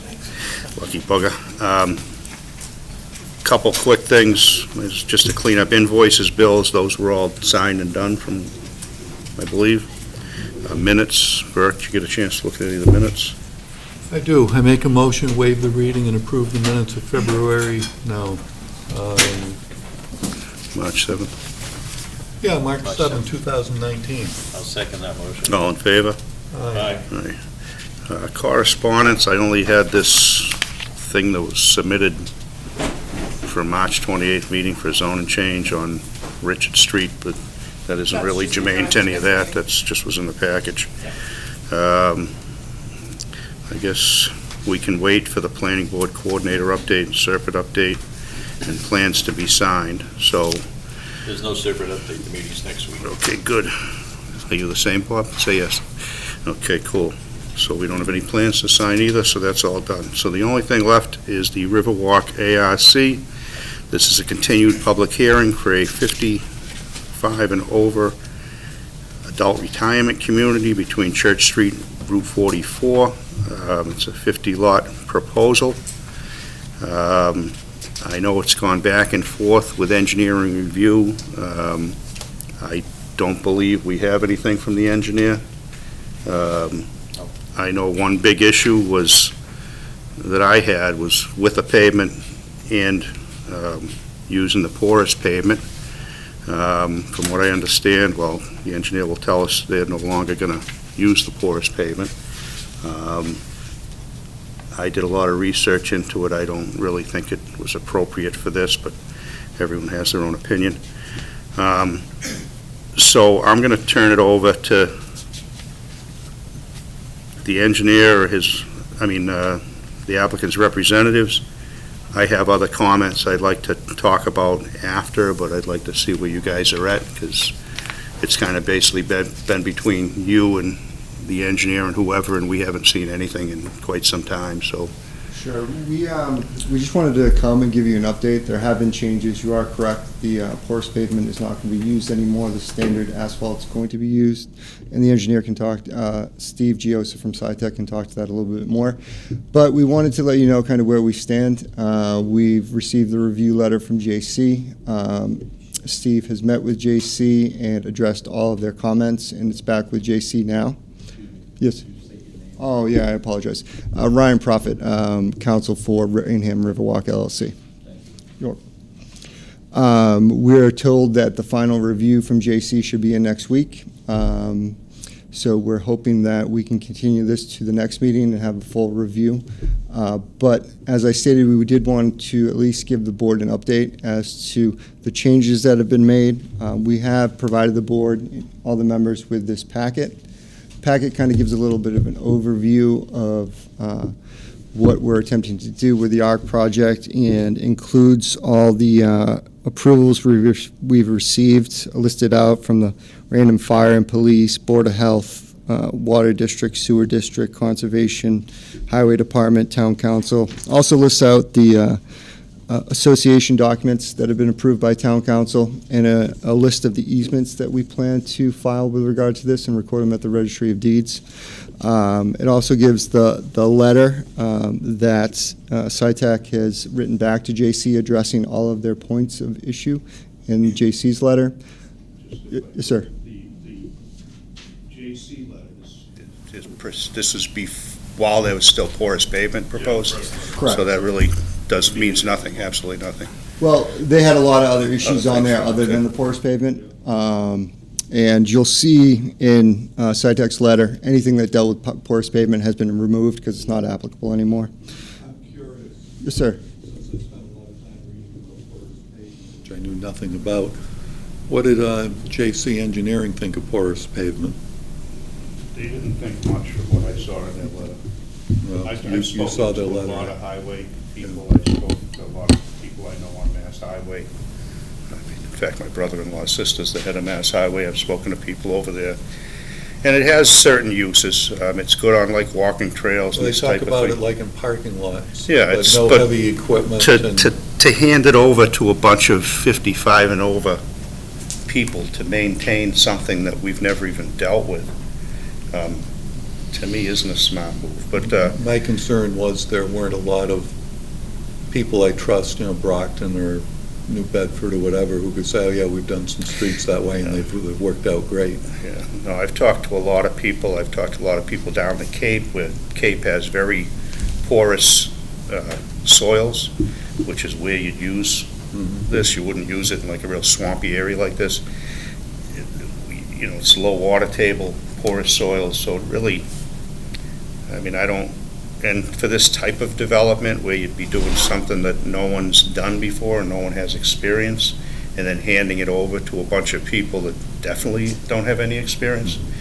They've had a lot of hard times up on the development off Pine Street, and that's a conventional drainage system on a lot of their maintenance. So that's pulled off the table now. Yeah. Well, anyway, I just was curious, yeah. what did JC think of it? They didn't think much on their very first letter from what they wrote, Yeah. and I think that was an issue they had, but that's off the table. So basically,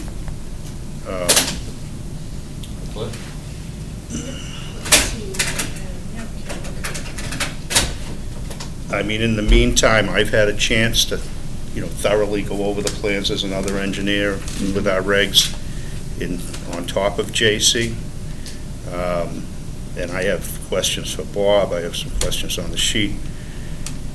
And I also went over it a little bit with Conservation, who just received the new plans last night, so they're, basically totally new set of drainage. I mean, Yeah. I don't know if they received, I don't think they received drainage calcs, they told me.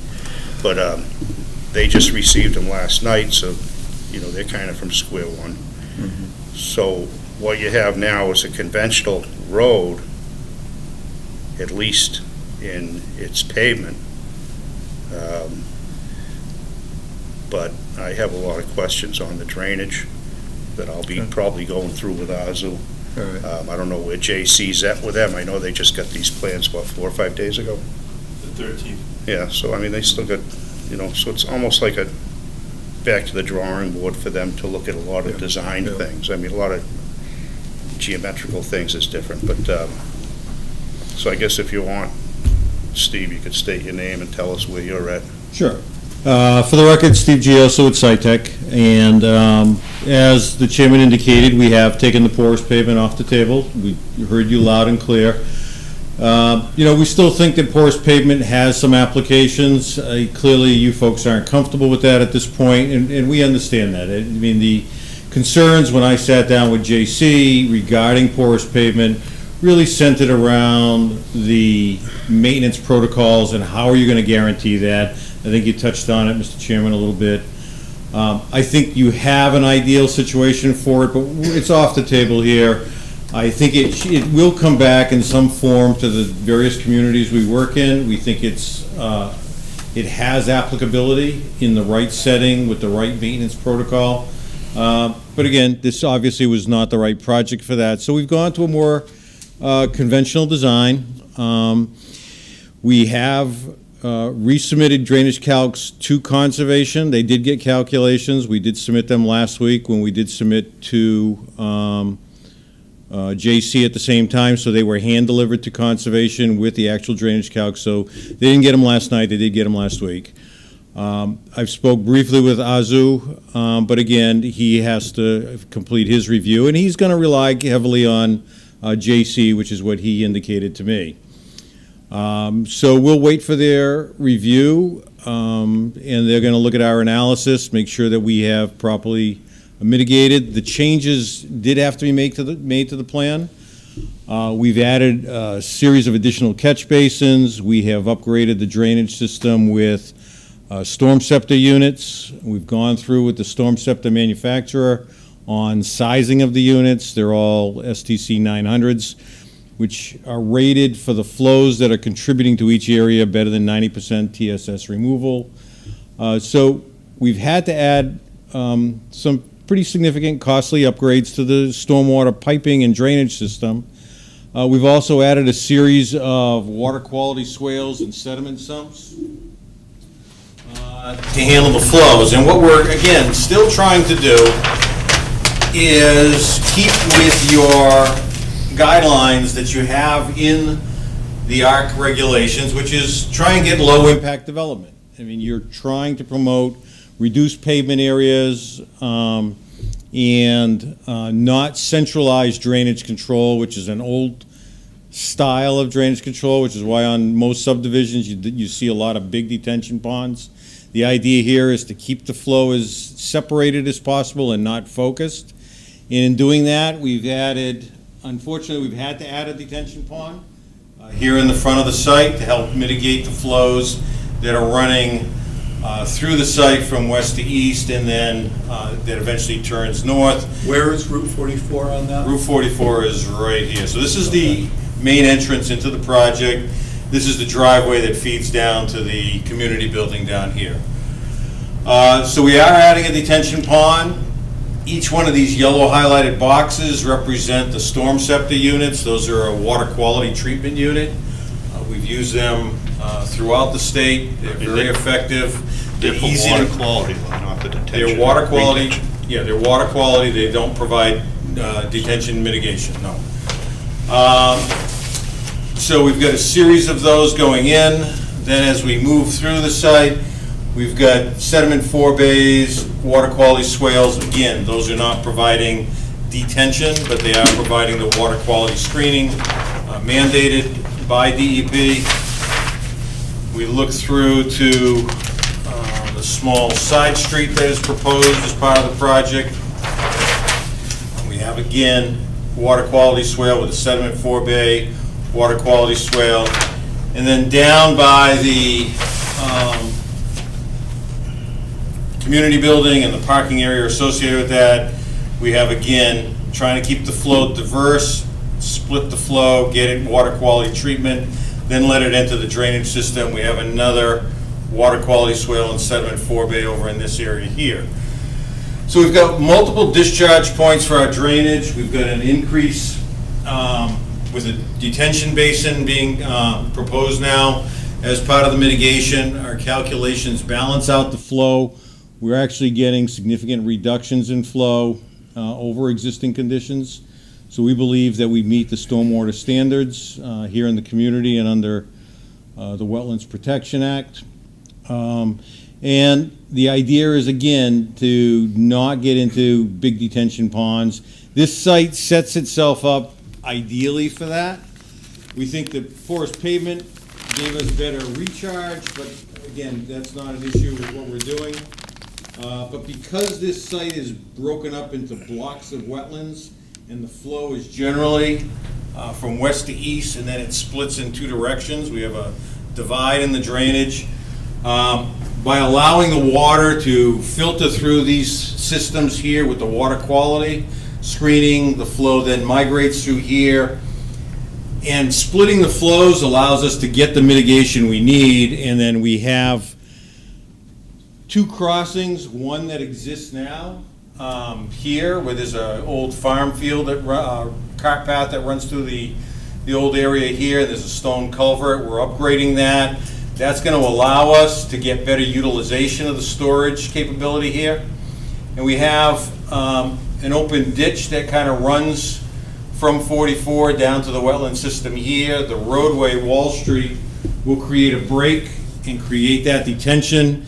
But as I said earlier, we're adding a detention pond because we just didn't have enough storage in that area to balance the flow. So we've added stormwater mitigation. From a peak standpoint, we've added water quality treatment to offset what we felt were the benefits of the porous pavement. And with that, again, we'll wait for JC's review and see what comments they come up with. I would imagine they'll have still some comments on the design, and we'll work through those final changes.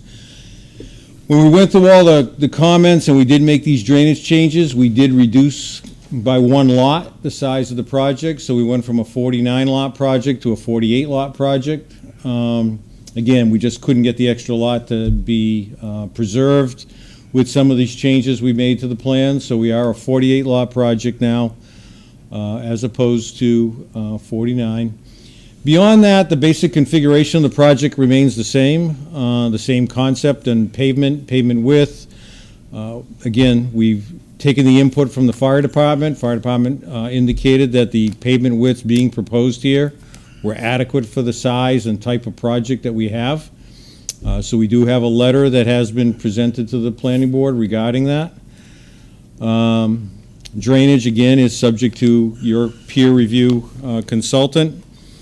And again, we're trying to mirror what your bylaw seems to want to do, which is have a low-impact project and provide this type of housing, which is a much lower intensity type of development than a residential subdivision. Again, lower traffic volumes, all of the items that you typically see in a conventional subdivision, we're trying to mitigate, and it's documented that a 55 and older housing generates almost 50% of the traffic that a conventional subdivision does. When you guys first came in, how many trips a day? Because it says this is under 500.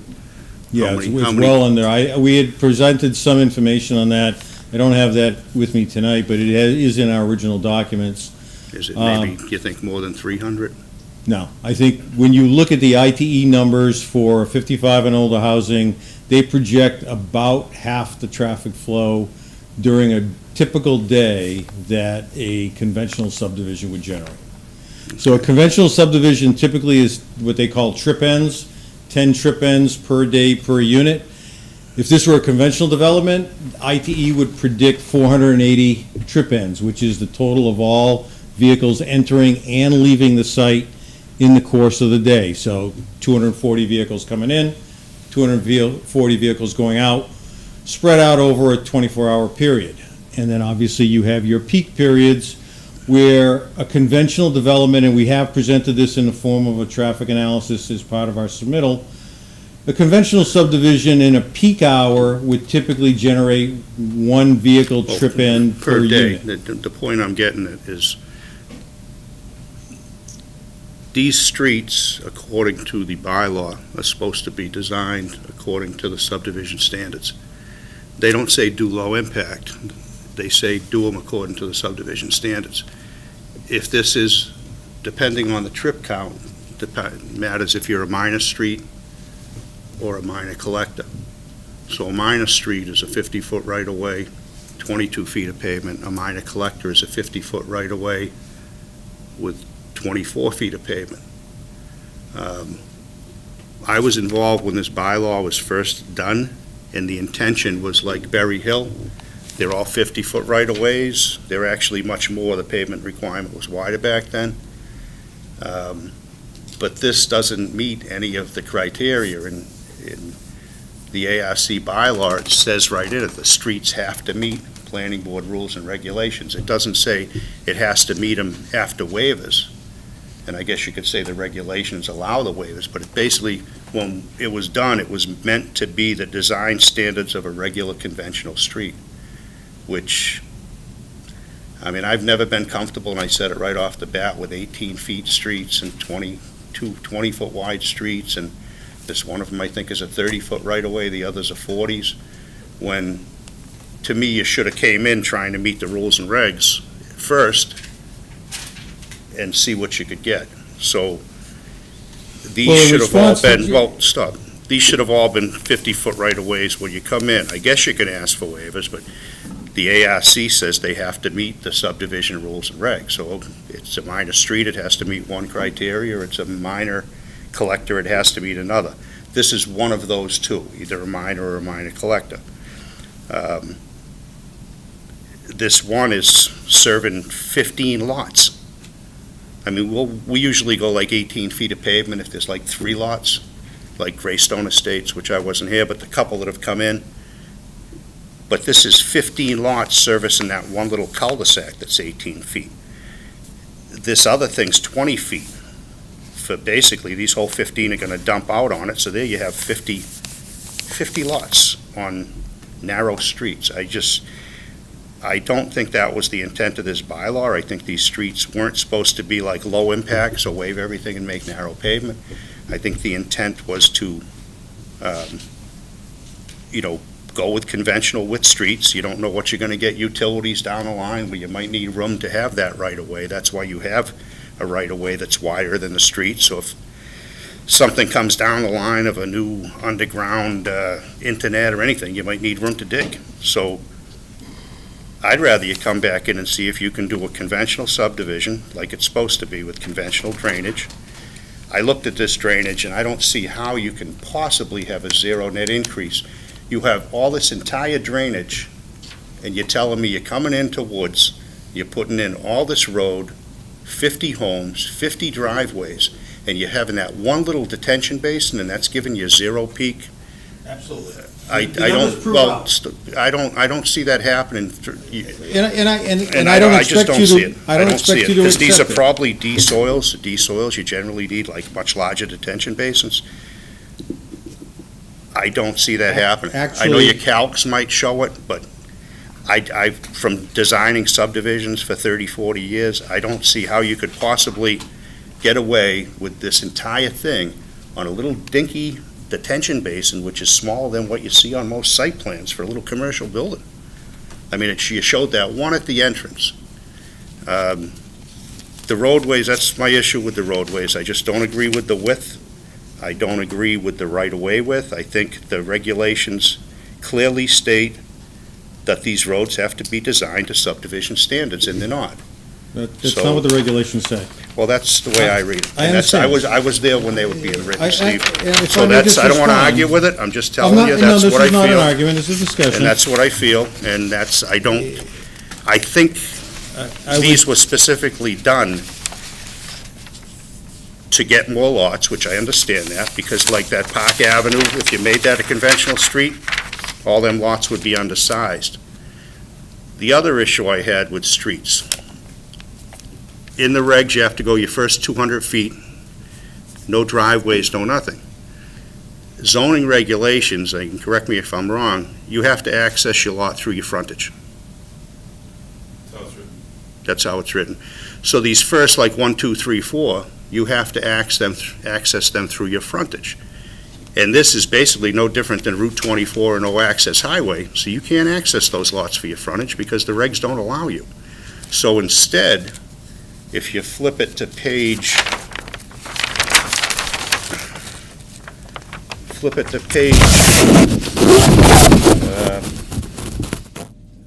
number 3, it has lots 1, 2, 3, 4, 5, 6. And since the access isn't through the frontage, if you could flip that up to page 3.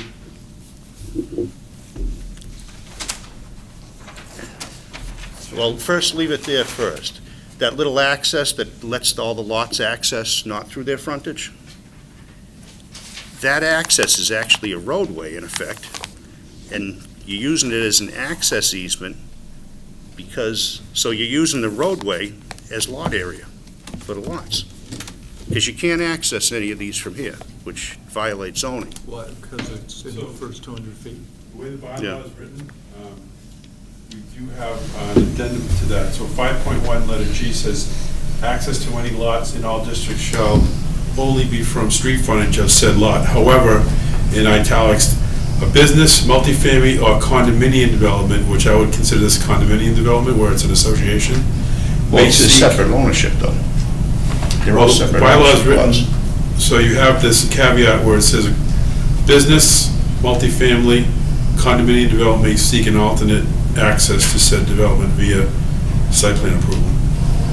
These aren't actual condominiums. These are separately owned individual lots. The only caveat is he gets a higher density if it's a 55 and over, right? I mean, you're the zone enforcement officer. In my opinion, I wouldn't call this condos. They're an association. But I think by condos, I mean, you have a building that's condos, like Briarcliff, you're not all going to access through the same point. This is a bit different. Yeah, I guess you could read it that way too, but it does say, it's not a business, however, it's in a business zone, so I'm just trying to make sense for you, that's all. But so in effect, it creates this road and calls it an access easement, but it's really a road servicing these lots.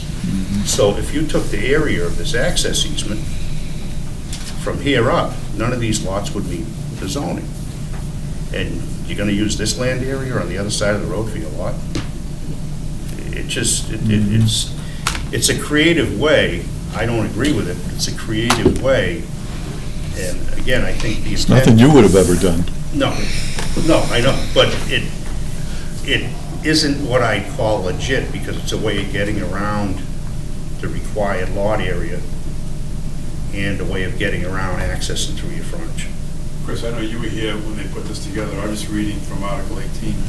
But in the purpose statement, the first part of it, this does say to encourage creative and innovative site planning and design, which is probably what you're looking at.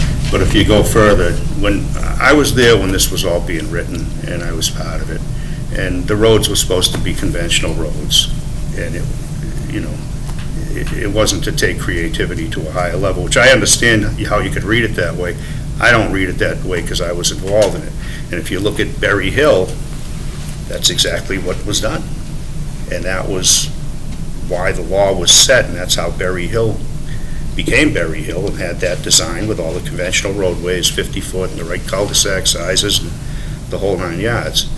And I just don't like it. I don't agree with it. I don't think that this was the intent of the regs. I think there's another section further in that says you have to go by the planning board.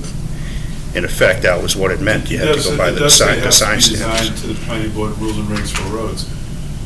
But it doesn't say they couldn't ask for waivers on some of that, where you might find a road width that's more comfortable based on the traffic flows for this kind of development. And I just, again, on the drainage, I'm looking at some of these roads, and you're going, you don't have any catch bases or anything on it. You got 1,000 feet of road going off in a little 5x5 or 5x10 drainage swale. Like that Park Place, there's a high point on it, but it has maybe, we're supposed to have catch basins every 300 feet, and on a 3-lot subdivision that was just before you guys, Ed's comments, he wants catch basins every 300 feet. And that's a little private road. And this is gonna be a large road, and keep in mind, it's gonna be owned.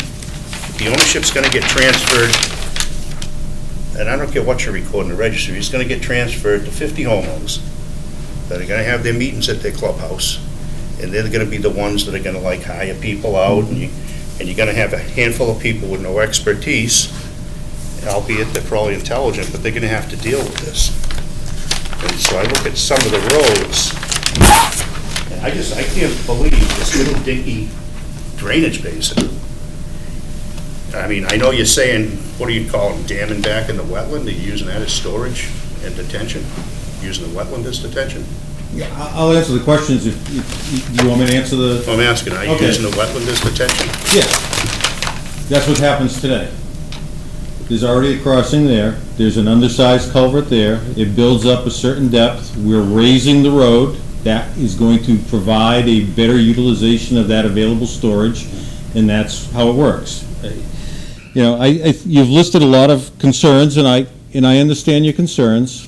The regulations, the ARC regulations, very specifically 18.2, number B, say that yes, you do have to follow the planning board rules and regulations and standards, with the exception that the board may grant waivers to those regulations. It's specifically worded that way on the first page of the ARC regulations. So the idea of us coming in here and looking for waivers on certain items is encouraged, or at least right in the very beginning of your regulations. So, and clearly it's up to this board to make the decision are the waivers appropriate. We have a fire department has said that the pavement widths are... They write letters, but they don't design the roads. Oh, I understand that, but they have to make sure that the idea of pavement widths and right-of-way widths is public safety, public access, and if the public safety people are saying, you know what you have here for a proposal and what you're proposing for access is adequate, that it should have some weight. Obviously, the ultimate decision is the 4 people sitting here. The drainage, again, we can debate drainage forever. I'll defer to JC and see what they come back with. I would disagree with you on the D-soils. I've looked at the CS soil maps. There aren't D-soils. And even if there were, D-soils are what I would prefer to see, because you'd have a lower differential between existing conditions and proposed conditions if we had D-soils. We have Bs and Cs here. The test pits document that. The NRCS soil map documents that. So from that standpoint, again, I'm going to wait for JC, and maybe they agree with you and don't agree with me, and we'll have to modify our design. I don't agree with throwing a pipe and saying I'm damming it all back in the wetlands so I don't have to do any detention. Again, I think what we're showing is a very conventional design that we've used countless times throughout the Commonwealth, so, but I would defer to your consultant. But I mean, I'm looking at areas where you're going hundreds and hundreds of feet, like this road that you call an access easement, that should be a road, and they should not be able to use the road as their lot area. You don't have, you're running, okay, let's see, 25, 24. So this is all running back. You have this whole area going through a little paved swale. But you have no catch basins collecting this stuff, so you got sheet flow on roads that are hundreds and hundreds of feet, well beyond the 300-foot allowed between catch basins. Again, that is shown as a common driveway, and Well, I know you're concerned with the driveway being embedded within the lots. I don't know how many of these The common driveway in the bylaw was to be a driveway along the lot line to serve 2 houses. That's what the common driveway was, and that's why it wasn't meant to do an actual road, and you can't call that a driveway. This is the same size as your road. So you're saying this is a common driveway. That wasn't what the common driveway was meant for in those lots. The common driveway was to straddle lot lines so you'd have less curb cuts. one driveway to serve two houses. And that's what that was intended. It wasn't to go past zoning and make a roadway and call that a common driveway. These are all individual driveways. They're not common. There's no common driveway here. There's a roadway that's disguised as an easement. If I may, I mean, the bylaw actually provides, upon approval by the planning board and the fire chief, common driveways may be used in an arc. Common driveways must be placed only on the lots serviced by the common driveways. That's exactly what we have. I mean, we I don't agree with you. followed I don't agree with you. the bylaw to the letter. I mean, it says what it says, and that's exactly what we did. Well, it'll be interesting to see what the engineer comes back with, and I guess I have a lot of reading to do between now and our next meeting. I don't agree with that as a common driveway, because it's not, if that's your logic, then this roadway is a common driveway. I mean, Well, it's a you pro- can- it is you're gonna be a saying this private- is a it's a common private driveway drive. because I don't have it in a right-of-way, which I should. But this isn't a common driveway because I make it in a right-of-way. So why don't you make this whole roadway an easement, and you can use all of it for lot area? But I just don't, I think that's kind of squeezing a little too hard, you know? I get where you're coming from, you're creative, and then this Park Ave, 18 feet wide with a 30-foot right-of-way, and like zero drainage, one little paved swale on the end to take 350, a cul-de-sac's the equivalent of a couple hundred feet of road, so you're taking the equivalent of 500 feet of road with no catch basin, no drainage, going through a little swale that looks like it's about 5 or 6 feet wide by 10 feet long. I just don't get it. When I first looked at this plan at Bob's office the other day, I thought this was the poorest pavement because there was no drainage hardly shown. So I said, Bob, you give me the wrong plan. He says, no, that's the right one. Then we look at the date, you look, this whole section of road, no drainage. There's nothing. Like a paved swale here and there, but zero drainage. And again, I sat with your consultant, and we talked about that, and Well, again, subject to them. Have seeing you our sat final with him design, since you did this? No, as No, I you said, haven't, I so- met with them, we discussed eliminating, when I met with JC, we already had made the decision to eliminate the porous pavement. I discussed what we were going to propose, and we talked about other projects they've designed of similar type, and they did not seem to indicate, and I'll let them speak for themselves, I don't want to speak for them, so I clearly don't want to say, they said what we're doing is going to be perfect and they're going to be happy with it. But we did have a discussion about general drainage controls, and they didn't seem to have an issue with the approach we were taking. Well, I think you're supposed to have a zero net increase to the wetland, and you're not supposed to use the That is wetland not as your correct. detention, but I don't. We're supposed to have a zero net increase leaving the property. I mean, you have this entire roadway that's going all, that's a lot of road. And you have a swale? Is that all I see here? Yeah, right at the bend near your pen, I think. There's like one swale. Mhm. No catch basins, no collection system. Now, this is a crown road. No, that section of road, we've asked for a waiver, that's a cross slope on that road. Okay, now I can see your contours. So that's going to be an elevated road like this instead of a crown road. So it's going to sheet all the way across the road. And again, For 600 we feet talked and to go through a JC little- about that, and they didn't have a problem with that either. Yeah. Well, JC's not voting, unfortunately. Oh, and I understand that. Okay, well, these are the issues I have. I'd like to see a conventional road with no different than any other subdivision we do in town. No different drainage. And I think 22 feet is about as low as the regs have ever had, the width of road in the time I've been here. So I would not even feel comfortable going lower than that for a 50-lot development.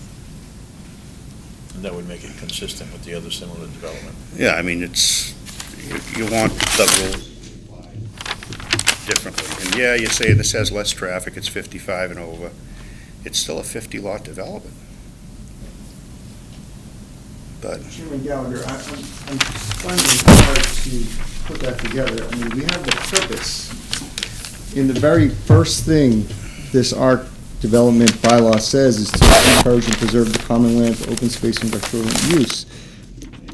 And then you go to 18.11, the site community standards says the exact same thing. To the greatest extent possible, open spaces, house sites, streets, and house lots shall be designed with due respect to natural landscape features, scenic views, topography, soils, and natural drainage patterns. We've done a ton of research on low-impact development because that's what this bylaw is saying that it wants. And that includes smaller street sizes. It doesn't in a community specifically say that's going to that. have 15 to 25 mile an hour with half of the normal traffic of a normal development. So we're following the town's bylaw as best we can because that's what it says. We've done a lot of research, and the smaller road widths fit this type of development because there's half of the normal traffic. So Well, that's how what much we're trying to research have do. you done in Rainham? In I mean, your Rainham, research is all these different I- towns that don't have our regulations. I So drive really, by Berry Hill on a daily basis, and it's like a ghost town. Nobody's driving in Berry Hill. It's a gated community. No one's coming in or out unless they have a key code. And again, it's going to be a 15 to 20 mile an hour street. Again, putting the road widths lower because it's not going to be as much traffic. And it's consistent with your bylaw that says it should be a low-impact development site. but it also says that it should be designed to our subdivision standards. And In- I'd rather design, in- I'd rather, your opinion of low impact and mine might be two different things. Mine does, it doesn't, the bylaw doesn't say low impact, whatever you think is low impact, come in with. It says low impact, and the board has basically the last say on that, on what their opinion is. Sure. Low impact versus public safety versus roadway width versus a bunch of elderly. I mean, that's a kind of an opinion Mhm. that, and a solution we'd have to arrive at. I mean, in my case, and I've designed a lot of 55 and overs, over 1,000 lots worth, I don't think we've ever had roads less than, I'd say, 24 to 26 feet wide. Well, we've taken all Bridgewater, that they're into all account. 28. But I know, whatever, but I don't think I'd like to go lower than 22 feet, to tell you the truth, and I don't, Well, if you I look- was there when this bylaw was being written, so I don't think many people know the intent of it more than me. And the intent for the common driveways Mhm. was 2 lots, common driveway. That's what the intent of it was. It wasn't a driveway to serve 6 or 8 lots, which, that's not a driveway, that's a road. You're just disguising it and changing the name of it. Well- Because that road, that driveway is identical to your main road. So what's a driveway and what's a road? You say, well, this one's a road, it's 20 feet wide, this one's a driveway, it's 20 feet wide. They both serve the same purpose. So I know what the intent of the common driveway was, what Berry Hill was done, and that's what was proposed, and that's what was shown. And I don't know if, I mean, I'm sure if you went back, there was actual diagrams that Rich McCarthy had of what the common driveway was. And it was to serve 2 lots. And I don't know if they're in the zoning regs, but if you went back to see when the bylaw was done, that was what they were there for. Well, if that might have been the intent, but we're following what's written in the bylaw, and we're following what is in the bylaw that we have to follow. We can't go back and. Well, you're following and see what your what- opinion is. My opinion is that wasn't the intent, and that's not what it is. And that's not what I consider a common driveway.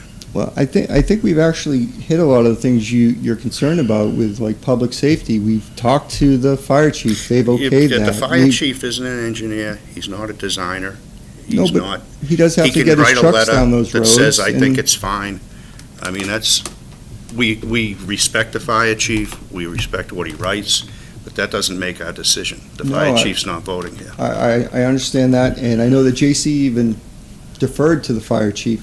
And when it comes to public safety, the fire chief is a very good example of someone that knows public safety. It's his job to get his trucks down the streets.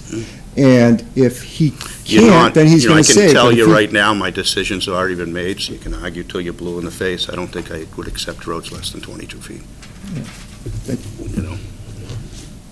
I don't know what the rest of the board feels, but that's what I think. I think I want to hear what our engineer says, and I obviously have a lot of reading to do.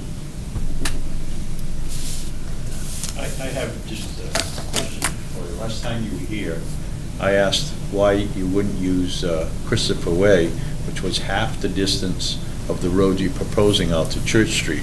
Well, let me finish my question. And I asked that, and you said that there were restrictions on Christopher Way. And Mr. Fountain asked you to come back and tell us what those restrictions were. Do you have that information? Great. Thank you. I'm glad you... So, I know you asked for it, so I made copies of it for you. Thank you. It's not an option that the applicant was looking at. I understand that. I was just Here, wondering why. so we don't really want to make it part of the record that we're considering it, because it is not being considered. But those are the restrictions as to that property. Also, if you look at the plan for that property, where you'd want us to put that road is wetland, it's delineated wetlands, so But you couldn't put it through the wetlands. you can't put it through the wetlands. I understand. And also, the restrictions are right there. So it's just not something that we're looking for, but I did bring it in case you guys wanted to see it. Thank you. And I have one other statement here. It's strictly from a non-technical point of view. These guys are the experts here, and Dan on this board.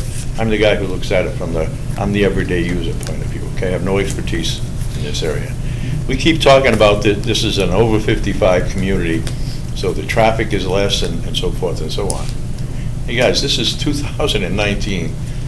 Not many people are retired at 55. As a matter of fact, most people are going beyond 65 to be retired, or 66. I can't buy into these traffic estimates. And I'm telling you, okay, as a sane road user in Rainham, probably more than these guys are, because I don't work during the day. I am retired, so I'm back and forth all the time. These people are going to use that access road on Church Street before they even consider going out to Route 44 for the sake of staying alive. Well, Mr. Secretary, and I would encourage you to go look at Berry Hill, because like I've been down to Berry like Hill. I said, it is a ghost town during the day. It's a ghost town in the morning, it's a ghost town at 5 o'clock when I'm driving home at night. There is Well, you're going minimal- by there for 60 seconds, you're not stopping it. But there is minimal traffic, but I drive by there every day. There's minimal traffic going in and out of Berry Hill. There's minimal traffic going around Berry Hill. I understand that you're saying a lot of people are working, but there are still a lot of people that are retired too. Yeah, there are. So we have to take that into account when we're doing these, because there are going to be a lot of retired people there. There are going to be a lot of people that have one spouse that works and one spouse is retired. That happens a lot too. And we can only have 2 people living in each unit. So we've cut it down pretty significantly, the amount of traffic that's coming in, out of there, that's going to be going. One person might be retired, the other person may be working, they both may be retired, both may be working. On top of that, you take into account that a lot of people work from home nowadays with computers and whatnot. Yeah, So- I agree. I hear what you're saying. It's just my gut says, people are still, you go up to Pine Hill, okay? Sure. That's theoretically a retirement community as well, right? I mean, it's mostly elderly in there and so forth. And I asked the question, when would be a good time to get all those people together for a presentation of something that has nothing to do with this? And they tell me, no, you want to do that in the evening. Well, why do I want to do it in the evening? Because they're not there during the day. They're working. That may be, those are, I don't know, can you call them trailers without getting in trouble? Well, They're mobile homes, okay? Sure. They're not nice houses like this is proposing, but it's still, it's the same kind of There's a people. lot of, I've been involved in 55 and over communities, design and laying out for well over 30 years.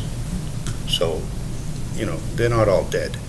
There's a lot We're of people not that are saying still that- very active, and there's a lot of movement, and there's a lot of cars going in and out, and We're not saying that there's gonna be no But cars the going only in or thing out. We're just that, saying that that's it's gonna be germane less. to is your definition of your road.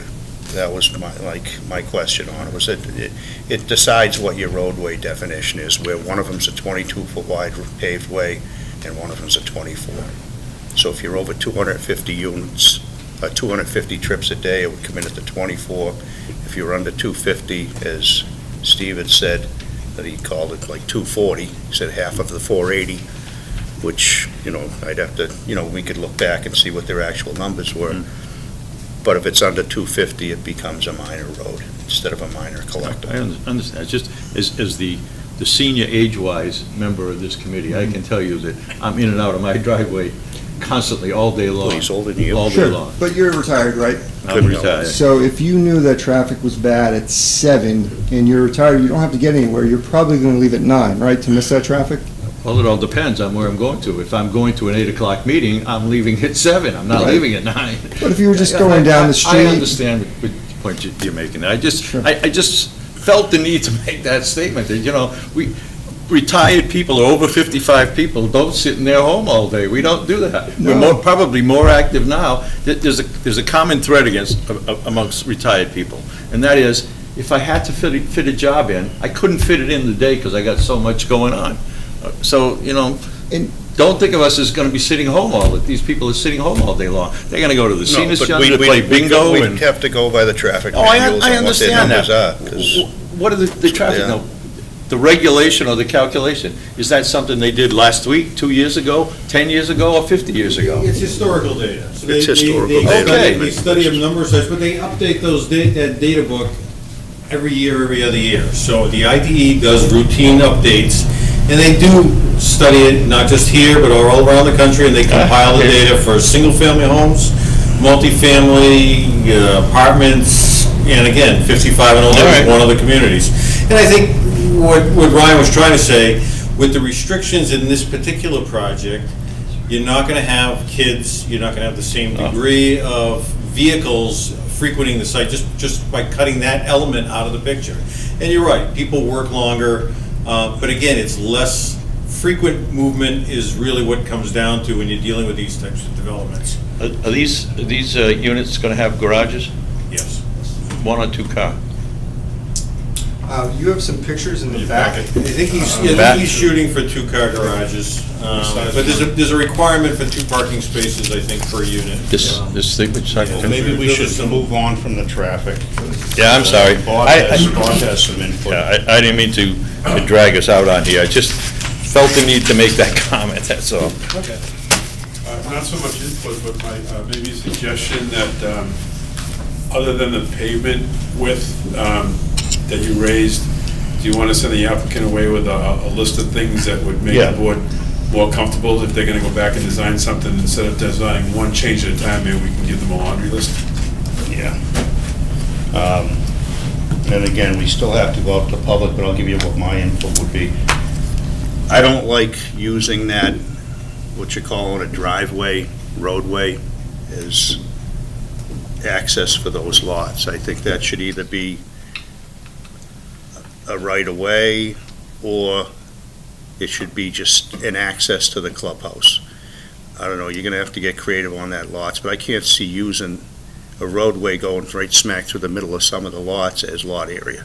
I just don't think that's legit. I think that's kind of squeezing a little too much out of that. I mean, that's, and again, it's not, you may have to, of course, they're gonna have the claim of we need to have this to make so much money, not an issue here with us, but that I don't like. Myself, I don't want to go less than 22 feet of pavement. I don't want to have all these long runs. I want to go with, like Ed wanted on the other one, every three, the catch basin spacing's 300 feet, like a conventional drainage system.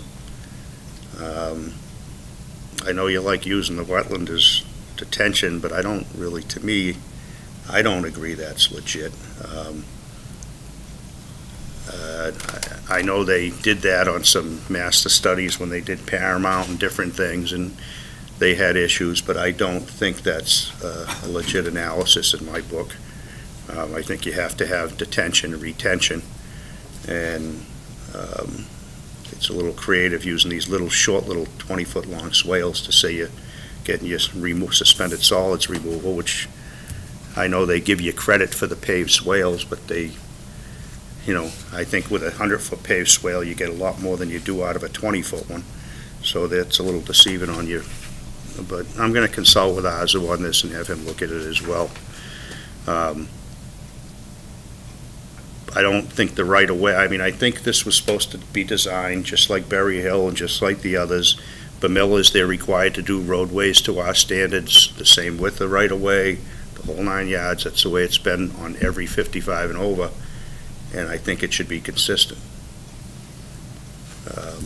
I don't like that Park Place with the 30-foot. I don't think anything. I think they should all be 50. Maybe there could be a compromise to 40, but I'd rather see a conventional drainage system instead of these point discharges to the wetland. I'd rather see catch basins every 300 feet, just like a regular subdivision. And you can say that one paragraph of the low impact that some planner wrote to make everything beautiful and pretty, but I don't go with that. I'd rather see a conventional road. This is going to get handed over to a homeowners association. So I think it should be made as simple as possible. I'm sure they're not going to be cleaning the storm scepters and all that stuff. You done with tape? Yeah. Okay, well, unless anyone else has anything to say, I was going to open it up to the public. I know there was a letter written before that they were supposed to chase signatures. If that ever get done? Okay, if there's anyone from the public wants to speak, you got to come up and state your name for the record at the podium and tell us what your issues may be.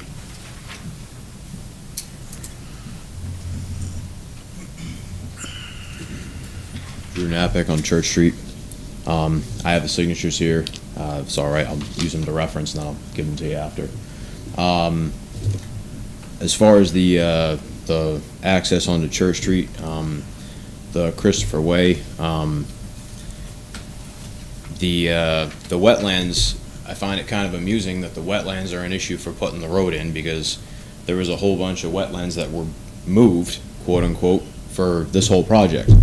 So now you can't put one more road in, which seems kind of silly. Not to mention the applicant lives on Christopher Way, so be that whatever bearing that has on it. As far as the traffic goes, that is one of the main issues I have in this letter from myself and 9 other people that signed on to this. I don't buy the traffic studies either. I don't, this nationwide average historical data, whatever that means, it's not from Rainham. And the comparisons to Berry Hill are apples and oranges, because Berry Hill is off of Pleasant Street, which has long, the phrase I'm looking for, long, Sight distance? thank you, sight lines. Long sight lines, and it goes on to Pine Street. That's a dead-end road. So comparing the traffic and the access and the effect on the neighborhood to those 2 roads compared to Route 44 and Church Street is apples and oranges. We do not feel that the concerns we put down here have been taken seriously as of yet, particularly with the traffic and the safety issues with Route 44 and Church Street. The issue is raised about putting both accesses onto 44 with the whole amount of frontage they have along 44, and not putting any on Church Street, because, as you said, who in their right mind, especially as Route 44 gets busier, who in their right mind is going to turn onto 44 when you can come out onto Church Street and hit the light? And I'm told that we have to do a whole separate petition to the state, since 44 is a state highway, to get a light for the people coming from this development out onto Route 44. So I don't really see any movement to address those concerns by the people on Church Street. Well, what was left is the attorney for the applicant didn't want to have the engineer entertain any of your concern with a non-signed letter. Okay. And so, because we've had continuances and we've had difficulty getting together, and it was gonna be wait for a meeting that was a public meeting, so we could have you go get the signatures. Eventually, I think we said we'll have Bob reach out to you, so we don't have to keep waiting, because that's gonna put back the applicant another meeting. So now we have a letter that's signed. We do. So now that that's a signed letter, you can give a copy to the attorney and also send it to the engineer, and whatever was listed, we decided he'd address the concerns in that letter, but not until, we were ready to give it, and then the attorney had an issue with it, so we held off. Now that it's signed, we'll send it to the engineer. Okay. Well, I have one copy of those. I have one separately, and then another one has 9 signatures on it, so. Do you have a copy of that? I've seen it, you just brought it tonight. Okay. Oh, and I would add about the traffic, that it still doesn't take into account the delivery vehicles and everything else. You're assuming that just the people living there are going in and out. Maybe especially with a over 55, you're gonna, postal delivery, you get your P-pod, all that stuff, should also be taken into traffic, which it doesn't seem that it is. And those vehicles, in addition to the construction vehicles during the project, would also be going on and off of Church Street without any thing to keep them from doing that. So that's going to affect it as well. Okay. Should give that to Maureen, and she'll make copies and make sure it gets into the right hands. There's one signature on here, and there's 9 more on here. So you need both? They're all, they're duplicates, but there's different signatures on this. Yes, ma'am. Okay. So you can copy them and distribute them. Can I ask the gentleman one thing? Are the Well, addresses... through the board. Oh, I'm sorry. When you look at the letter that was just presented, are the addresses for the individuals that signed it on there? They are. And, okay. There's 9 from Church Street and 1 from Leonard, which is the lot directly across from Church Street on the 44 intersection. The Street across from Church Street. And Yeah, where Church and Leonard split. Yep, I know it's the what first you're lot saying. on the intersection, and obviously Gone also by it many times. affected by the traffic. are they all homeowners? 1, 2, I believe 7 or 8. There are 2 signatures, there are multiple signatures from spouse, husband and spouse, and people that live in the same households. I mean, all residents of Church Street. Right, but, so husband and spouse, they actually own the houses that are Well, signed on. I don't know. I don't think he did the research. You're welcome to take the list and check that out yourself. I don't think he went to the assessors and did a title chain on each one, so you're welcome to take the list, and, if, I know what you're getting at is they don't have any standing. That's correct. And so- I looked up Mr. Napick, and I didn't see that he owned any homes, so I was just curious as to whether or not these are tenants or whether or not they're homeowners who Yeah. signed it. Well, there'll be the list there, there'll be the addresses. Take you 10 minutes to go on the assessor's website. Does that make a difference for? Well, you have do to they have be standing, owners? yeah. I mean, people living there, I don't not know. just I don't concerned know. citizens. Yeah, I don't know. It's a public hearing, it's a public meeting, they can all have their piece, their concerns. Okay. I mean, if there's nothing else, You can do it here? Okay. we have to do an extension. I've thrown up what I think, what I'd like to see. And we need an extension. I don't know, what's the time to act now? What are you looking at? March 31st, I believe. So what do you want? Time to act granted to what? Are you asking us or? Well, I'm asking what Maureen would think, and then see if you would want to sign it and agree. You want a hearing week request continued to, we have March, You want to come back in 2 weeks? April 14th. We'd like to keep it on for 2 weeks to see if we get the review back from JC in that time period. We think that we contacted them, they said that they should have it by next week, so I think that gives us enough time, and if not, we can move it to the next one. But it's been some time, so we'd like to move this along. And like Burke had mentioned before in the previous one, Bob, tell J.C., not to give us their recommendation on any waiver or what they think, because we're the board. Just have them point out that waivers are needed, and it's up to the board to make that decision. So you want to put it on, is hereby requested until April 4th.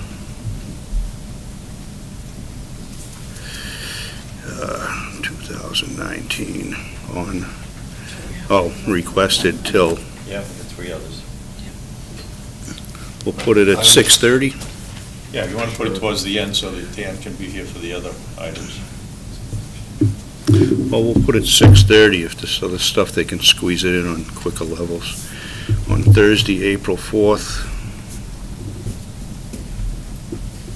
Time to act to July 1, July, something like that. July Can we 1. do it to the end of May? It doesn't really matter. Time to act is immaterial. I think it's, That would be our request, May 31st, if we could. Okay. you want it May 31st?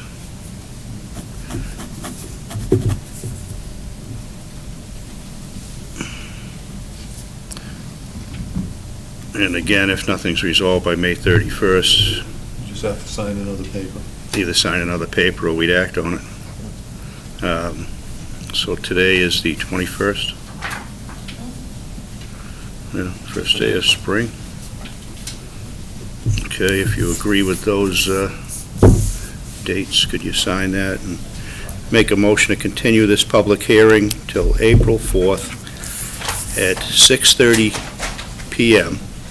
There'll be no other notice of that continuance.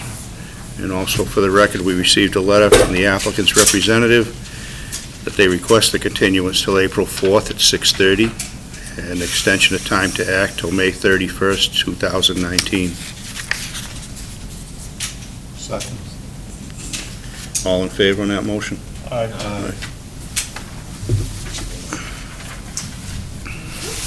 Very good, thank you. Okay, Have a well, good night. I believe there's nothing else. Anyone have anything else? No, Bob's No, out. no, make a Yeah. motion to adjourn. Hold on. Oh, I thought you said you didn't have anything. I asked you. Say that. You I said asked that. you. No, I said planning board and you just said no. Oh, I'm sorry. I didn't- Okay. Meeting, no, we did one time. Planning board coordinator up there. Just a couple of quick things. I just want to update you what's going on around town of things that you approved. Cornerstone Estates, they're cutting the road in, putting utilities in the ground. Hotel has a roof on it now. After all these months, they finally have a roof on it. They're working on the inside to put the windows in. Gas station at the Bradford Trailer Park is doing some inside work now. They're putting the pumps in if you drive by, and the secondary building is under construction. Solar field's almost complete. Bassett Knolls got 2 lots left out of the first 50. You're gonna see them going on phase 2 there, and you're gonna see their site plan for Bayberry come in the next couple of weeks for the start of that. What's the total on Bassett? I've lost count, 70. 70? CVS, the block walls are up and they haven't fallen over yet, so they're all grouted, so that should be pretty safe now. I just want to remind you that we have public hearings next week. Okay, so I would say be ready for a long night. There's 3 of them we're going to talk about. I do have a question. I started working on revising some of the rules and regs. It's something that I can do by myself. It's something we're going to have discussions on, whether it's individually or as a group. You'll have to decide how you want to handle it. I started yellow lining and making, some of my recommendations. I know site plan approval triggers we talked about tonight. Maybe we want to look at that and change that around too. My other question is, in the future, do you want a handwritten outline of all conditions and approvals before the meeting so that you're not struggling through waivers? Do you want something prepared prior to the meeting? That would be nice. I don't know if you ever had that before, but I've never done it. That's why I'm asking if that's something you want to do when we're ready to approve a project, if you want me to have, something that you can read into the record prepared for you. On more complicated ones, I've usually told the applicant's attorney to rough out a certificate of action. Okay. Well, maybe we can do that regardless, and then I can review it and then make changes to it. Yeah. Because instead of him roughing it out after we vote, it might be nice if he roughed it out before we... Roughed it out before, and, So I'll try to make that a checklist point. Try to On the abbreviated site plan and all that, though, thought I had today is, you know, some of these guys are coming in with abbreviated site plans and they're 4,000 or 5,000 square foot buildings, which would be a site plan on any other case. But they're in like like a car dealer or this. Their fee should be comparable to what it would be for the square footage of the building. I mean, is the site plan fee based on square footage? You don't have to waive the application fee for abbreviated. No, what I'm saying What is... you're really doing is you're waiving the review. But is the application for full site plan and abbreviated two different fees, right? No, I'd ask you that. So what I'm thinking is if Is it they're coming in with a 5,000 square foot, No, they don't. I think it's the same, right? There's no reduction in fee other than there's no review fee. There's no, well, there's a $1,000 review fee that we take, for the abbreviated, just in case, yeah. and that's it? I think it's, I forget if it's $250 or $500, I think it's Yeah, less. so if they would come in at site plan and pay, you know, for that size of building, they should still pay that. Is it by size of building, or is it just a flat rate? What's site plan? I don't have it from me. Site plan, yeah, site plan goes by parking spaces for the review fee, abbreviated, is, What's it in the application fee, I mean? oh, the application, 500. Okay, so it's not The much site different, plan. yeah. Yeah, I think what they save money on is the review fee process Okay. and the time. Yeah. She's Okay. saying that it's half that for the abbreviated. Yeah, okay. So the real money's the review fee. I'm sorry. Yes. So we're basically on our decision of an abbreviated, so it really doesn't need review. Well, like we talked about the other day, some of these are being reviewed by the conservation's agent, some of these simple drainage, so if you're comfortable taking his review for that on a smaller project, you know, then you deem it abbreviated, and you don't have to send it out to, you know, the Nietzsche or some other engineering firm. In other words, so abbreviated comes in, it's 250 plus 1,000. Yes. Okay. And then the other ones, yeah, okay, that makes sense, okay. And then you, I was gonna say, there have been times when you decided site plan approval is not needed, also. Yeah. That's an option. Yeah. That's it. Okay, that's it. I make a motion to adjourn unless there's anything else, no? I'll second. All in favor? Aye.